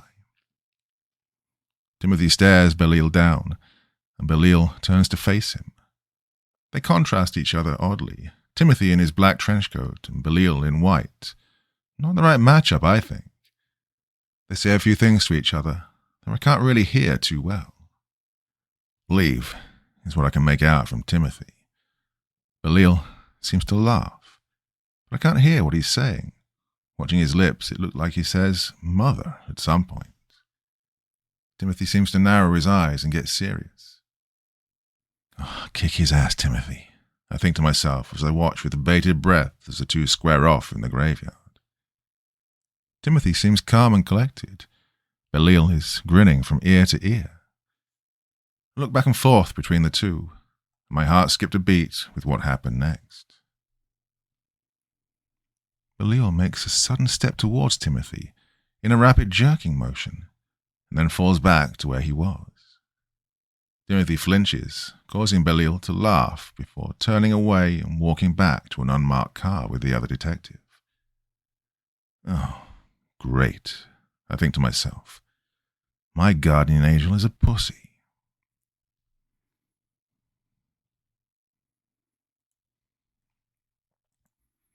Part 5. I get pulled out of the squad car in my Sunday best and led into the police station. Fingerprinted?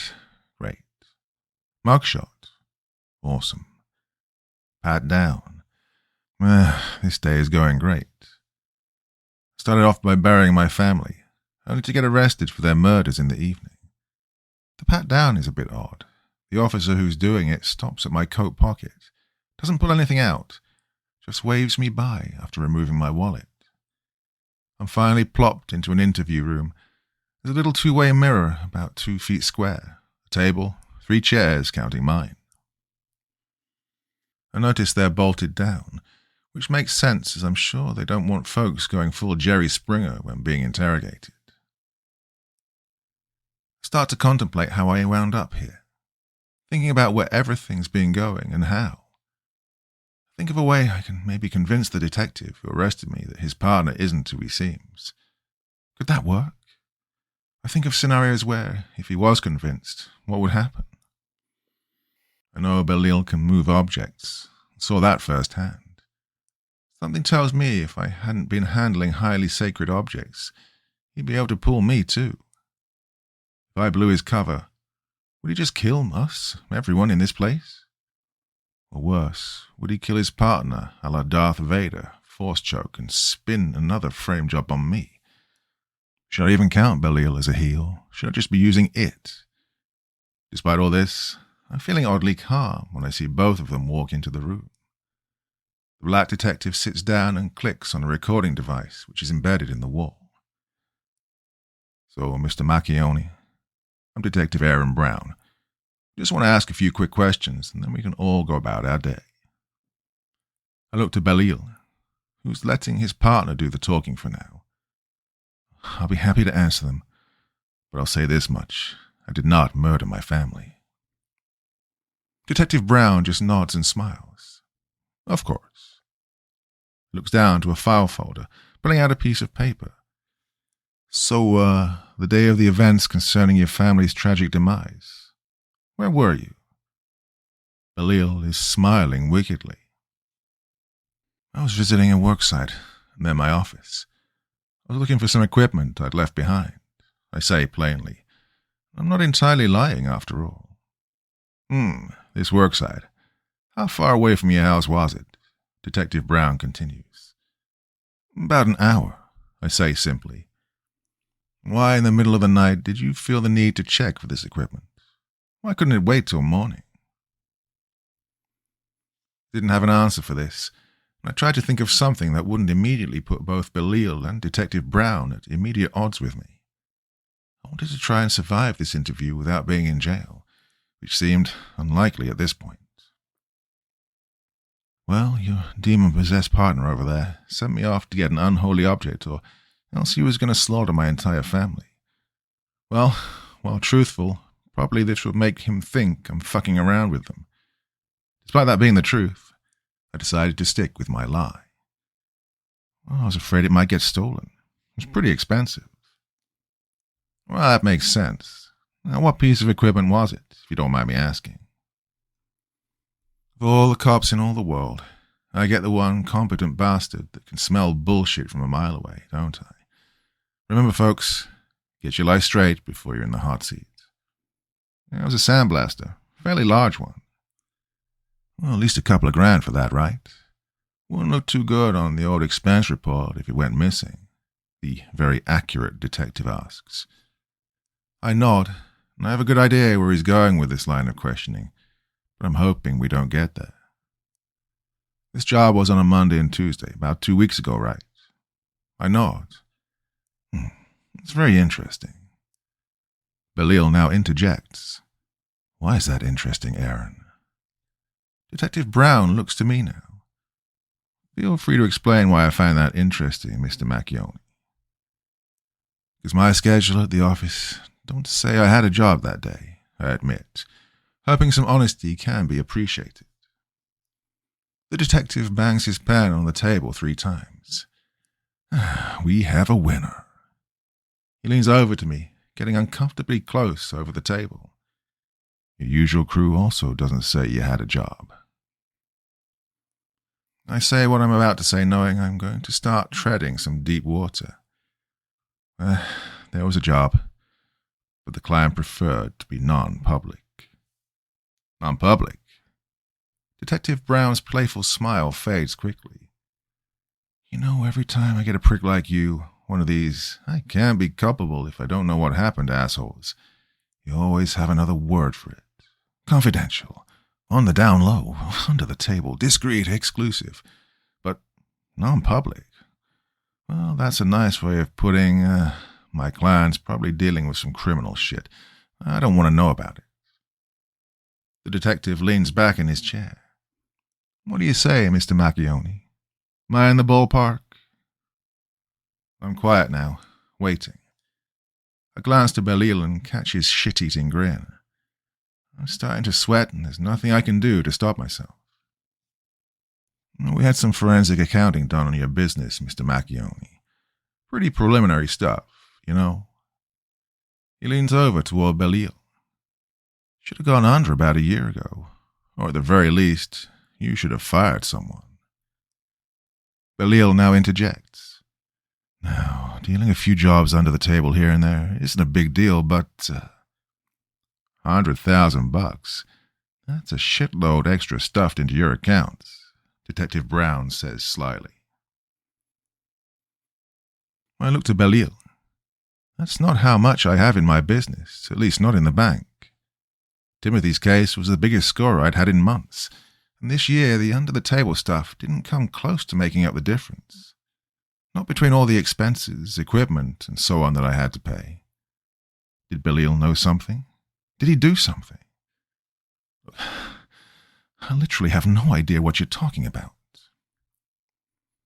So you don't know where a payment of over 30 grand came from in the past month? Say the cash we found in an envelope with a thank you letter that wasn't on your books but was definitely a payment. Such a nice letter, too. Must have done him a hell of a favor. Well, admittedly, he had me there. With everything going the way it was, I never had time to properly handle the cash I got from Timothy's job. Normally, I'd make sure to pay out a bonus or two, buy some equipment, pay off some bills, and always do it with the under-the-table cash.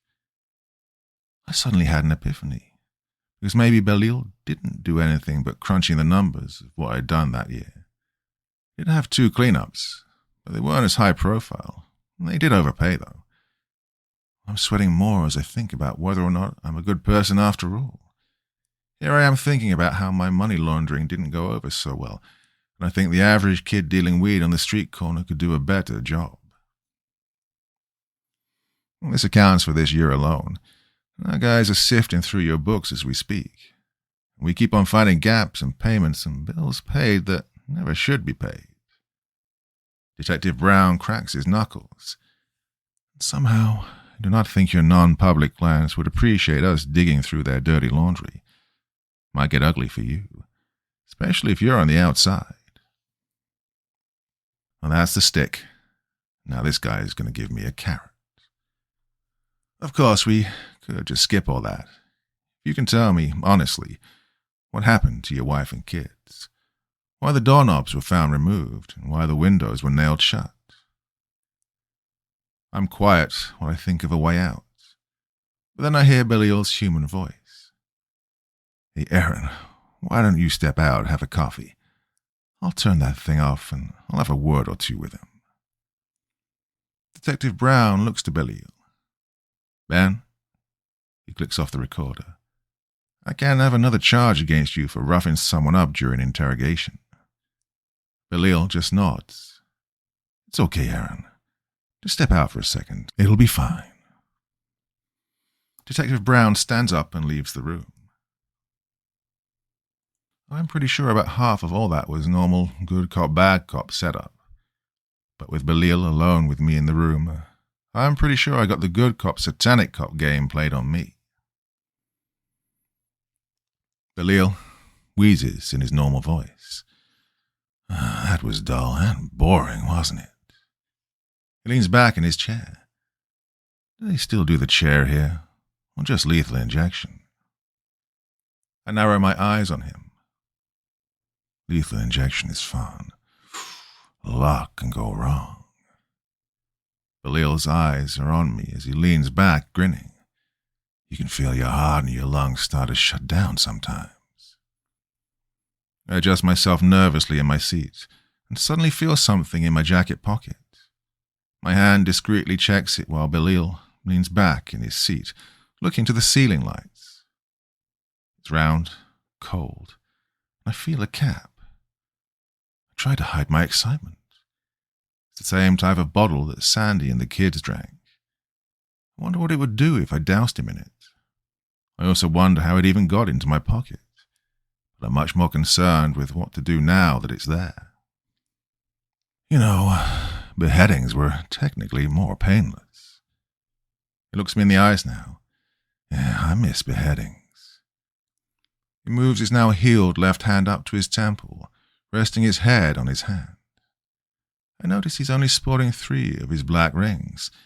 I remember how one crumbled away from touching my wife. Hangings, too. Nothing beats when the rope doesn't snap the neck and you're just left being strangled by the rope, or while you piss and shit yourself in front of a crowd. Well, now or never, I think, as I thumb the cap off the bottle in my pocket. Shut up. Belil's gaze shifts slightly. What if I don't, Red Fred? Remember what my mother used to say whenever she felt she was dealing with things possessed in the house. Normally it was a dryer on the fritz or a bird that somehow managed to get into the house. But the phrase rang pretty clearly in my head for some reason the second the bottle was opened in my pocket.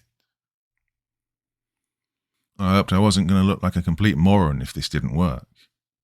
I splashed the contents of the bottle on his hand first, then his face. I made sure to get every one of those rings covered in the water, too. And while I did this, I shouted, "In the name of Jesus Christ, get thee behind me." Steam erupted from his rings, and he gasped suddenly in intense pain. He chokes as he inhales the rising steam from his hand. He stands up quickly and presses himself against the wall, and he began to flail as if he couldn't breathe. I kept splashing him and got a bit on myself in the process. I was a bit frantic at this point. I remember every time I saw an exorcism flick, I'd start chanting, "In the name of the Father, the Son, and the Holy Spirit, leave this man." He interjected with a few, "The power of Christ compels you." If not for the apparently seizing man across from me, I likely looked ridiculous. Belil is wheezing, hacking, and coughing. His rings are broken and crumbled to the ground. I feel like I'm missing something serious in all of this, because he's still in front of me, his yellow eyes swirling and glaring at me. I can almost hear his voice in my head as if it's saying, "When this wears off, I'm going to murder you." Well, I'm pretty sure I'm just pissing him off right now, but he's definitely weakened. I look to the bottle, and I notice something's written on it. Is it a parable? I splash Belil one more time and read the bottle. Then I give my own shit-eating grin to him and read the writing out loud. "Most glorious Prince of Presence, Saint Enoch, the knower of secrets, heavenly scribe, the governor of the world, expel from this cursed flesh the fallen before me." After the words leave my lips, I feel dizzy. I'm not sure if that's because I just might have successfully cast out an all-powerful demon prince, or because I'm being tackled by Detective Brown. Either way, when I hit the floor, I'm completely winded, but not sure if I can keep chanting. "What the fuck did you just do to my partner?" Detective Brown shouts. From his point of view, things have gone far too south far too quick. Maybe he did just get a coffee and come back to see his partner being dosed in what looked like acid from the outside.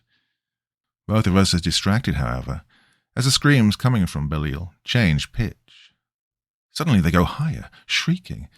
I watch his mouth open unnaturally wide as his head points upwards, his back arching unnaturally, arms stiffening to his side as he begins to shake. The form of a man crawls out of his opened mouth, naked from the waist up. His eyes are yellow and black swirls of smoke. His form translucent, his brow is furrowed, his long black hair seems to float over him as if he's under water. His face, his body, his arms, hands, every part of him looks physically perfect, as if some male fitness model just appeared out of this guy's mouth. His form grows.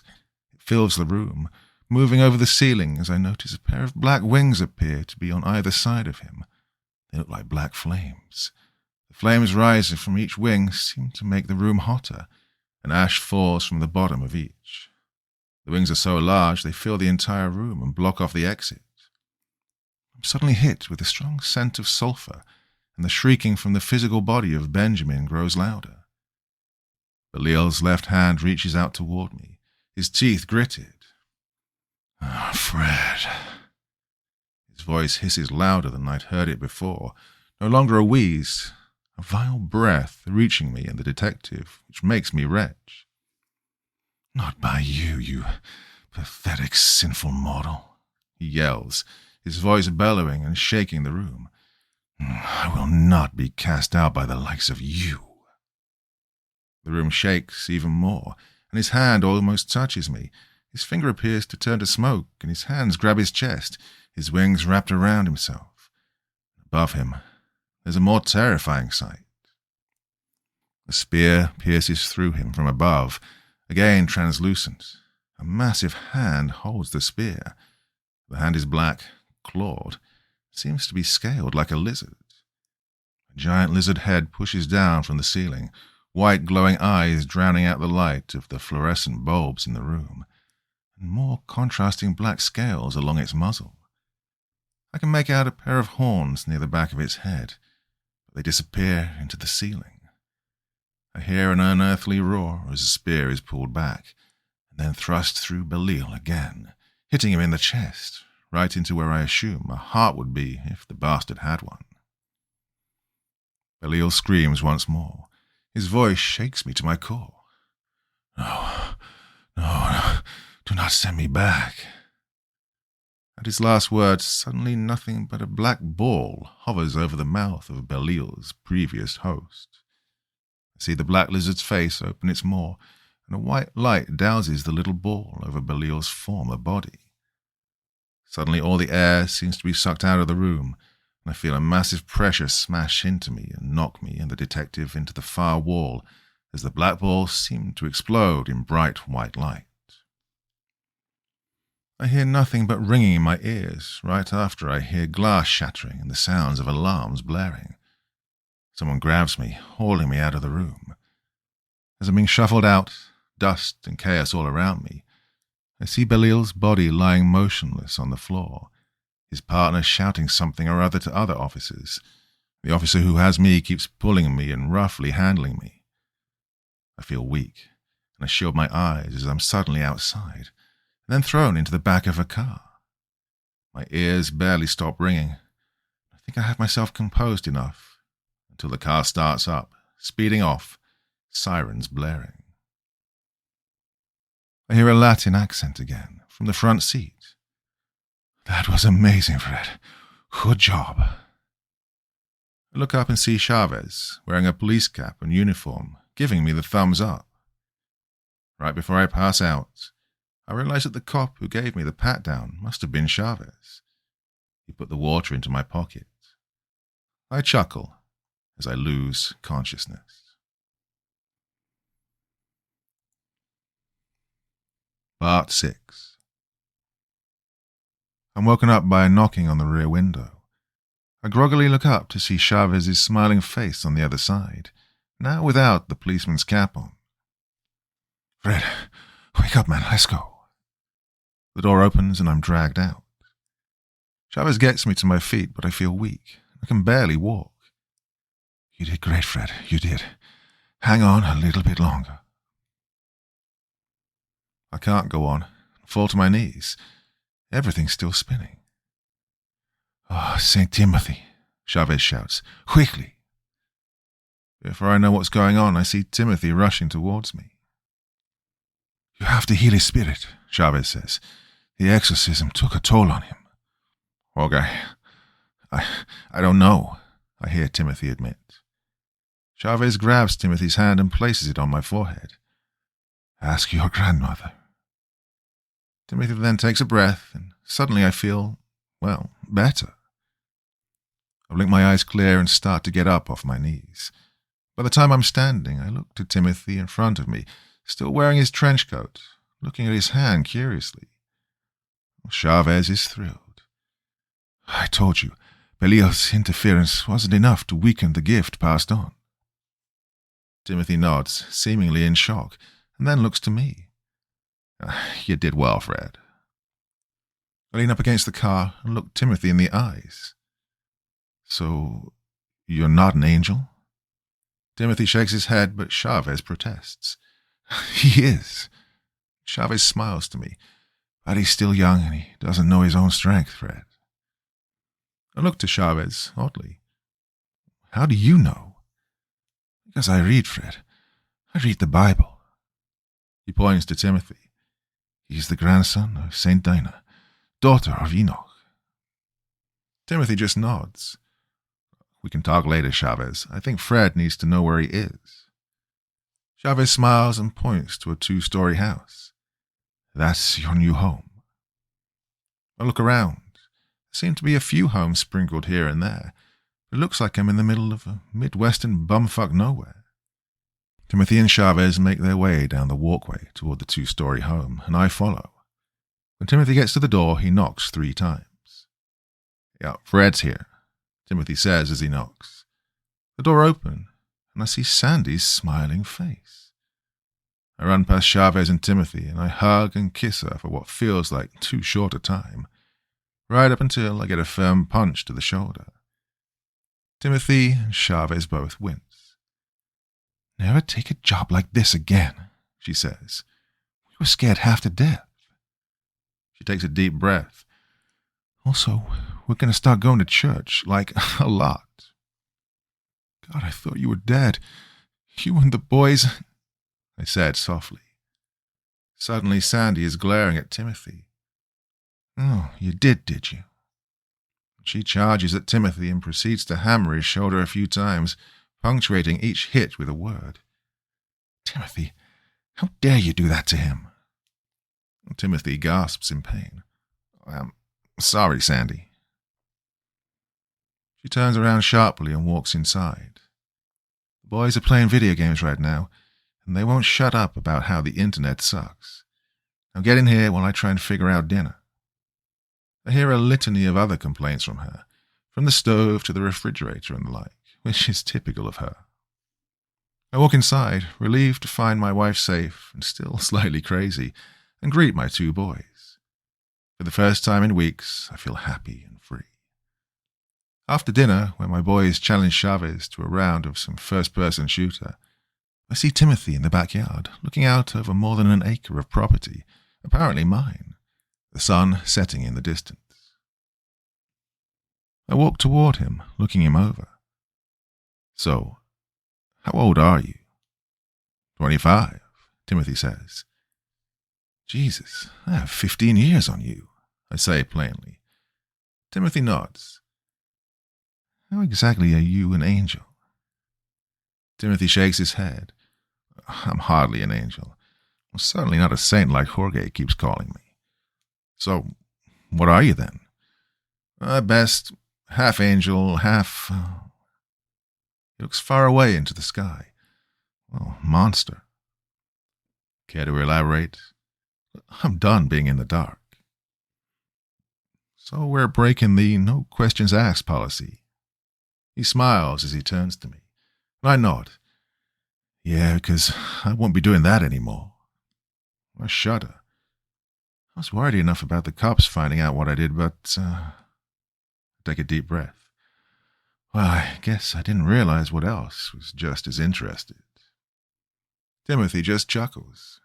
Well, to answer your question, I'm the grandson of Dinah and Enoch, who is the daughter to Enoch, of course, known as the Metatron, the voice of God. Enoch, that's the guy I shouted about in front of Belil. Timothy nods. Most exorcisms don't go that well. Part 1 is getting the name of the spirit infesting the body. Part 2 is ensuring you have the correct angel to get the job done. On most possessions, you can invoke Michael, the archangel, and they'll go screaming because Michael's the commander of God's army. Half the time, Michael will actually delegate the task to a lesser angel, but that depends on the individual's faith and resolve. You can drive out most lesser demons. Now, for Belil, we needed bigger guns, but a stronger resolve. That's why we needed you, seeking justice and retribution. Otherwise, you may have died. Timothy frowned to me. That's why I had to make you believe Belil had killed your family. It was hard, I can't lie. I tried to let that not sink in. So, you can't lie at all? As a descendant of Enoch, it's kind of in my blood. I mean, someone who speaks for God has to lack the ability to lie, of course. I try to think of a time when Timothy lied to me, but while he withheld information, he never did lie. My family's souls were safe, that was true, and he didn't even lie about the blood or how long it was there. Also explains why he was shit at haggling.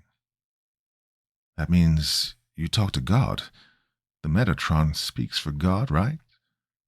Timothy sighs and shakes his head. My mother was stolen from Dinah when she was a child, stolen by none other than Belil. He corrupted her, filled her with hatred and despair. She had me with let's just say, a mass murderer, a fallen prophet. One of the people who destroyed the temple we had to restore, actually. So, that's the monster have, I ask. Yeah. Timothy places his hands in his pockets. My mother left me alone with my father, so I never learned what she knew. I never even met her. He takes another deep breath. One day I ran away from him, found the entrance to the Guardian Temple. The only thing that comes naturally is my ability to do this, he said with an outstretched hand as a pair of doors appeared in the yard out of nowhere. I look, and inside, now well lit, is the room I was so used to working in but had no desire to visit again. I used its gates to come to this world, joined the military, rose up the ranks, and gained influence. Because I'm going to fight my father. He looks to me. I'm going to stop him and his sister from destroying another world. To do that, I needed a base. I did my best alone, but I needed help to fix the temple up. So you called me. Timothy nods again. Didn't lie about how I heard of you. Everything else is, settled. How did you save my family? I thought they were dead. I saw bodies. Timothy laughs. I got your message. When I did, I realized the mistake I made, that I didn't know where you were or that you had a family. You should thank Chavez. He knew where your address was. From there, I was able to will the gates to open. I just opened them in the basement and found your family there. Well, Sandy's quite the smart woman, by the way. She had soaked towels and sheets and shoved them under the doors, windows, and was doing her best to hide under a soaked blanket. She was shocked to see a pair of doors appear out of nowhere, but she ran in regardless, taking the kids. He sighed. From there I was able to substitute some corpses, and Chavez and I figured out a way for you to defeat Belil. I raise an eyebrow. Why couldn't you defeat him? Timothy's smile weakened as he looked at my new house.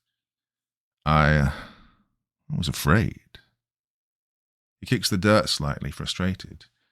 Belil manipulated my mother, stole her away from my grandmother, nearly gotten his hands on something that could have handed him the world, all because of my miscalculations. Yeah, he's older and more powerful than anything I'm likely ever to face or be. So, it's like you thought in the car. Your guardian angel is kind of a... He grins a bit at me. Well, a pussy. Like I thought? I said, bewildered. Mind reading is a simple trick, if you're part angel, apparently. But why me? Honestly, Timothy said, some amusement in his voice. Well, Belil, at his core, is a follower of Lucifer. Like his master, he's most vulnerable when he thinks he's won the day. So me thinking he'd killed my family, and him tormenting me was him, what, boasting? Timothy nods. Yeah, pride always comes before a fall, always. I shake my head. So I get why I help, but you couldn't call in reinforcements for a thing like Belil? Timothy's smile falls.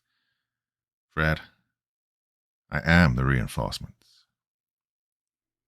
I felt my stomach fall a bit. What do you mean?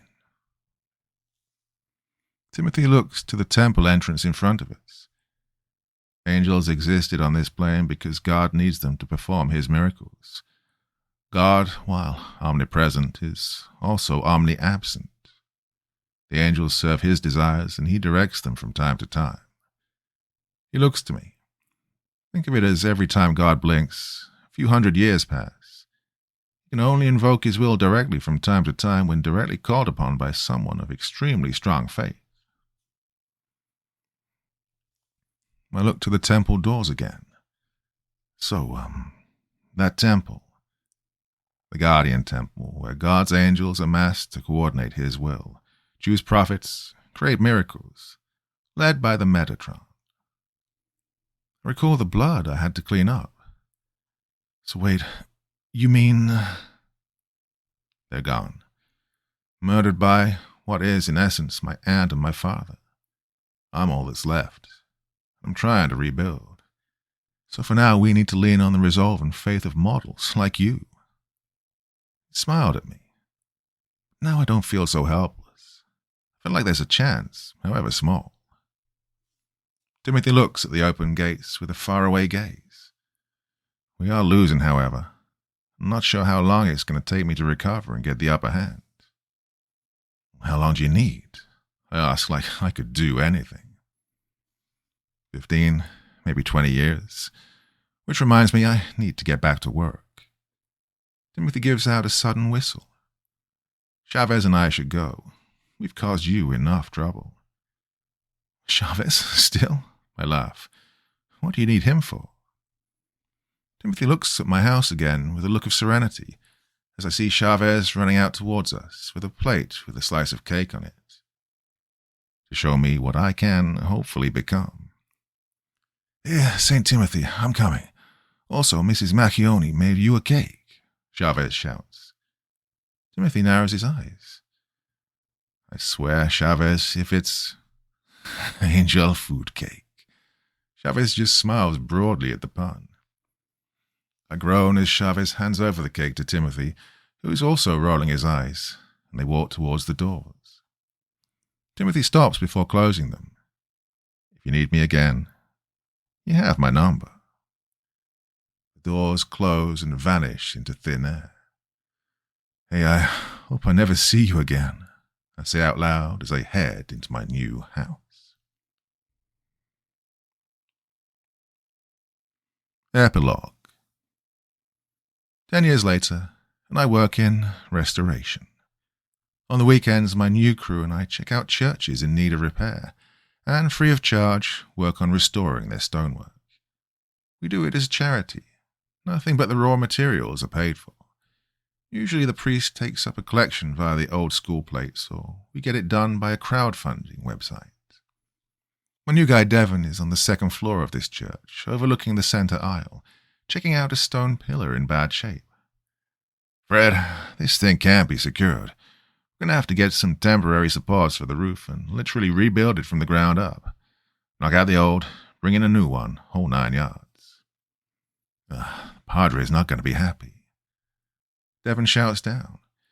He can pray for it to be fixed, but unless God sends mason angels, it ain't happening. Ask, and ye shall receive. The priest of the church apparently overheard us, and he walks toward me. Dare I ask, I'm sure that's expensive. I nod. I'll get a quote together for you and see what we can do, Father. He nods. And I'll call my insurance company after I pray to God to help me through the customer support robots. Priests all have terrible jokes, by the way. Something you learn when working in multiple churches. My tinnitus kicks in, which I've had for the past 10 years. I wish it was the normal sort, where you can hear a high-pitched ringing, but it's not. It's a high-pitched scream. The sort I heard when Belil was cast out. I pull out some eardrops, which I keep in the same bottle that Chavez gave me. The screaming stops pretty quickly. The priest looks at the bottle for a moment. St. Enoch? Obscure. I laugh. It was a gift from a friend of mine, Timothy. The priest nods. That makes sense that he's named Timothy. I looked at the priest oddly. Why does it make sense? The priest smiles at me. Well, my boy, Timothy means follower of God. I smile and nod. Yeah, that's him. One of the nuns runs up to us. Father, something's happening on the news in Jerusalem. The priest turns and follows her, and I follow out of my newfound curiosity. We all head into a back room with a television in it. 2 other nuns are inside, glued to the TV. Looks like an overhead shot of destroyed streets, and the headline reads, Terror in Holy Land. I see a little I-24 logo in the corner. Never heard of the channel before, personally. Oh, I'm sure it's just hyperbole, sisters, the priest starts. The camera pans down to a group of 5 people. 3 of the group look like they're wearing a uniform of sorts. 2 are women, both blonde, and the man is bald. They're wearing white long sleeves with black vests and matching black pants. Another man is seen next to them. It's hard to make out what he's wearing. It's red and brown and black, and I swear he could be wearing a cape or something. Short white hair on his head. The largest figure of the 5 looks like a massive man with long white hair braided down the left side, while the right side of their head seems to be shaved completely. The larger man wears what looks like a full plate armor and a white cape with a blue accent inside of it. Suddenly the bald guy cracks his fingers and fire spews forth from his hands, like he has a flamethrower under each palm. One of the sisters watching screams, and the priest tries to comfort her. The anchorman on the TV feed chimes in. Looks like they have some kind of advanced weapon systems. It seems attack helicopters are being called in. Oh my God. The camera shakily changes as the white figure is suddenly in the air, and a pair of white wings have unfolded from behind. In an instant, something suddenly springs from the angel's back, lands in its hand and smashes into the helicopter, destroying it in an explosion of fire before the figure flaps their wings again, blasting the debris away and diving at the next helicopter, jabbing the object that was pulled out into the helicopter closer to the camera. I lunge for the remote and hit the pause on the TV. Frozen on the screen, it's clearer to see it's not a man, but an absolute monster of a woman. In her hands is a massive sword, huge and bulky, yet she seems to wield it without much effort. Looks like there's a blue omega symbol on one of the shoulders of her white armor. I recall what happened to the helicopter as she swung at it, destroyed in a single blow. I remember the bloodstains of the temple as my hellish tinnitus kicks in again. I remember the gash in the floor as I spot the sword on the screen, Mike's voice echoing in my mind. This looks like one clean cut. The voice of the woman who Timothy was talking to in the temple behind the barricade, and I remember what she said over the sound of the machinery. It was her, wasn't it? The daughter of Lucifer. One of the nuns asks, Is that an angel? My face goes pale as I realize who this is, what she can do, and what she has done. They're here now, the people Timothy's trying to stop.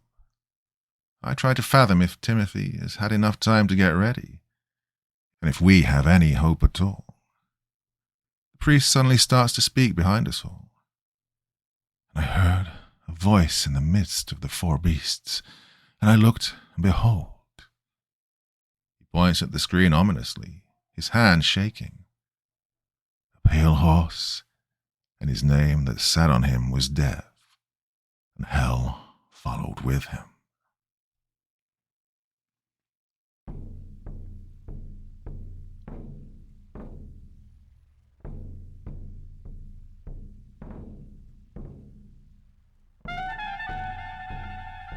And so once again, we reach the end of tonight's podcast.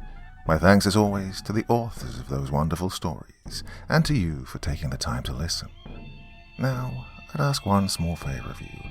Wherever you get your podcast from, please write a few nice words and leave a 5-star review, as it really helps the podcast. That's it for this week, but I'll be back again same time, same place, and I do so hope you'll join me once more. Until next time, sweet dreams and bye-bye.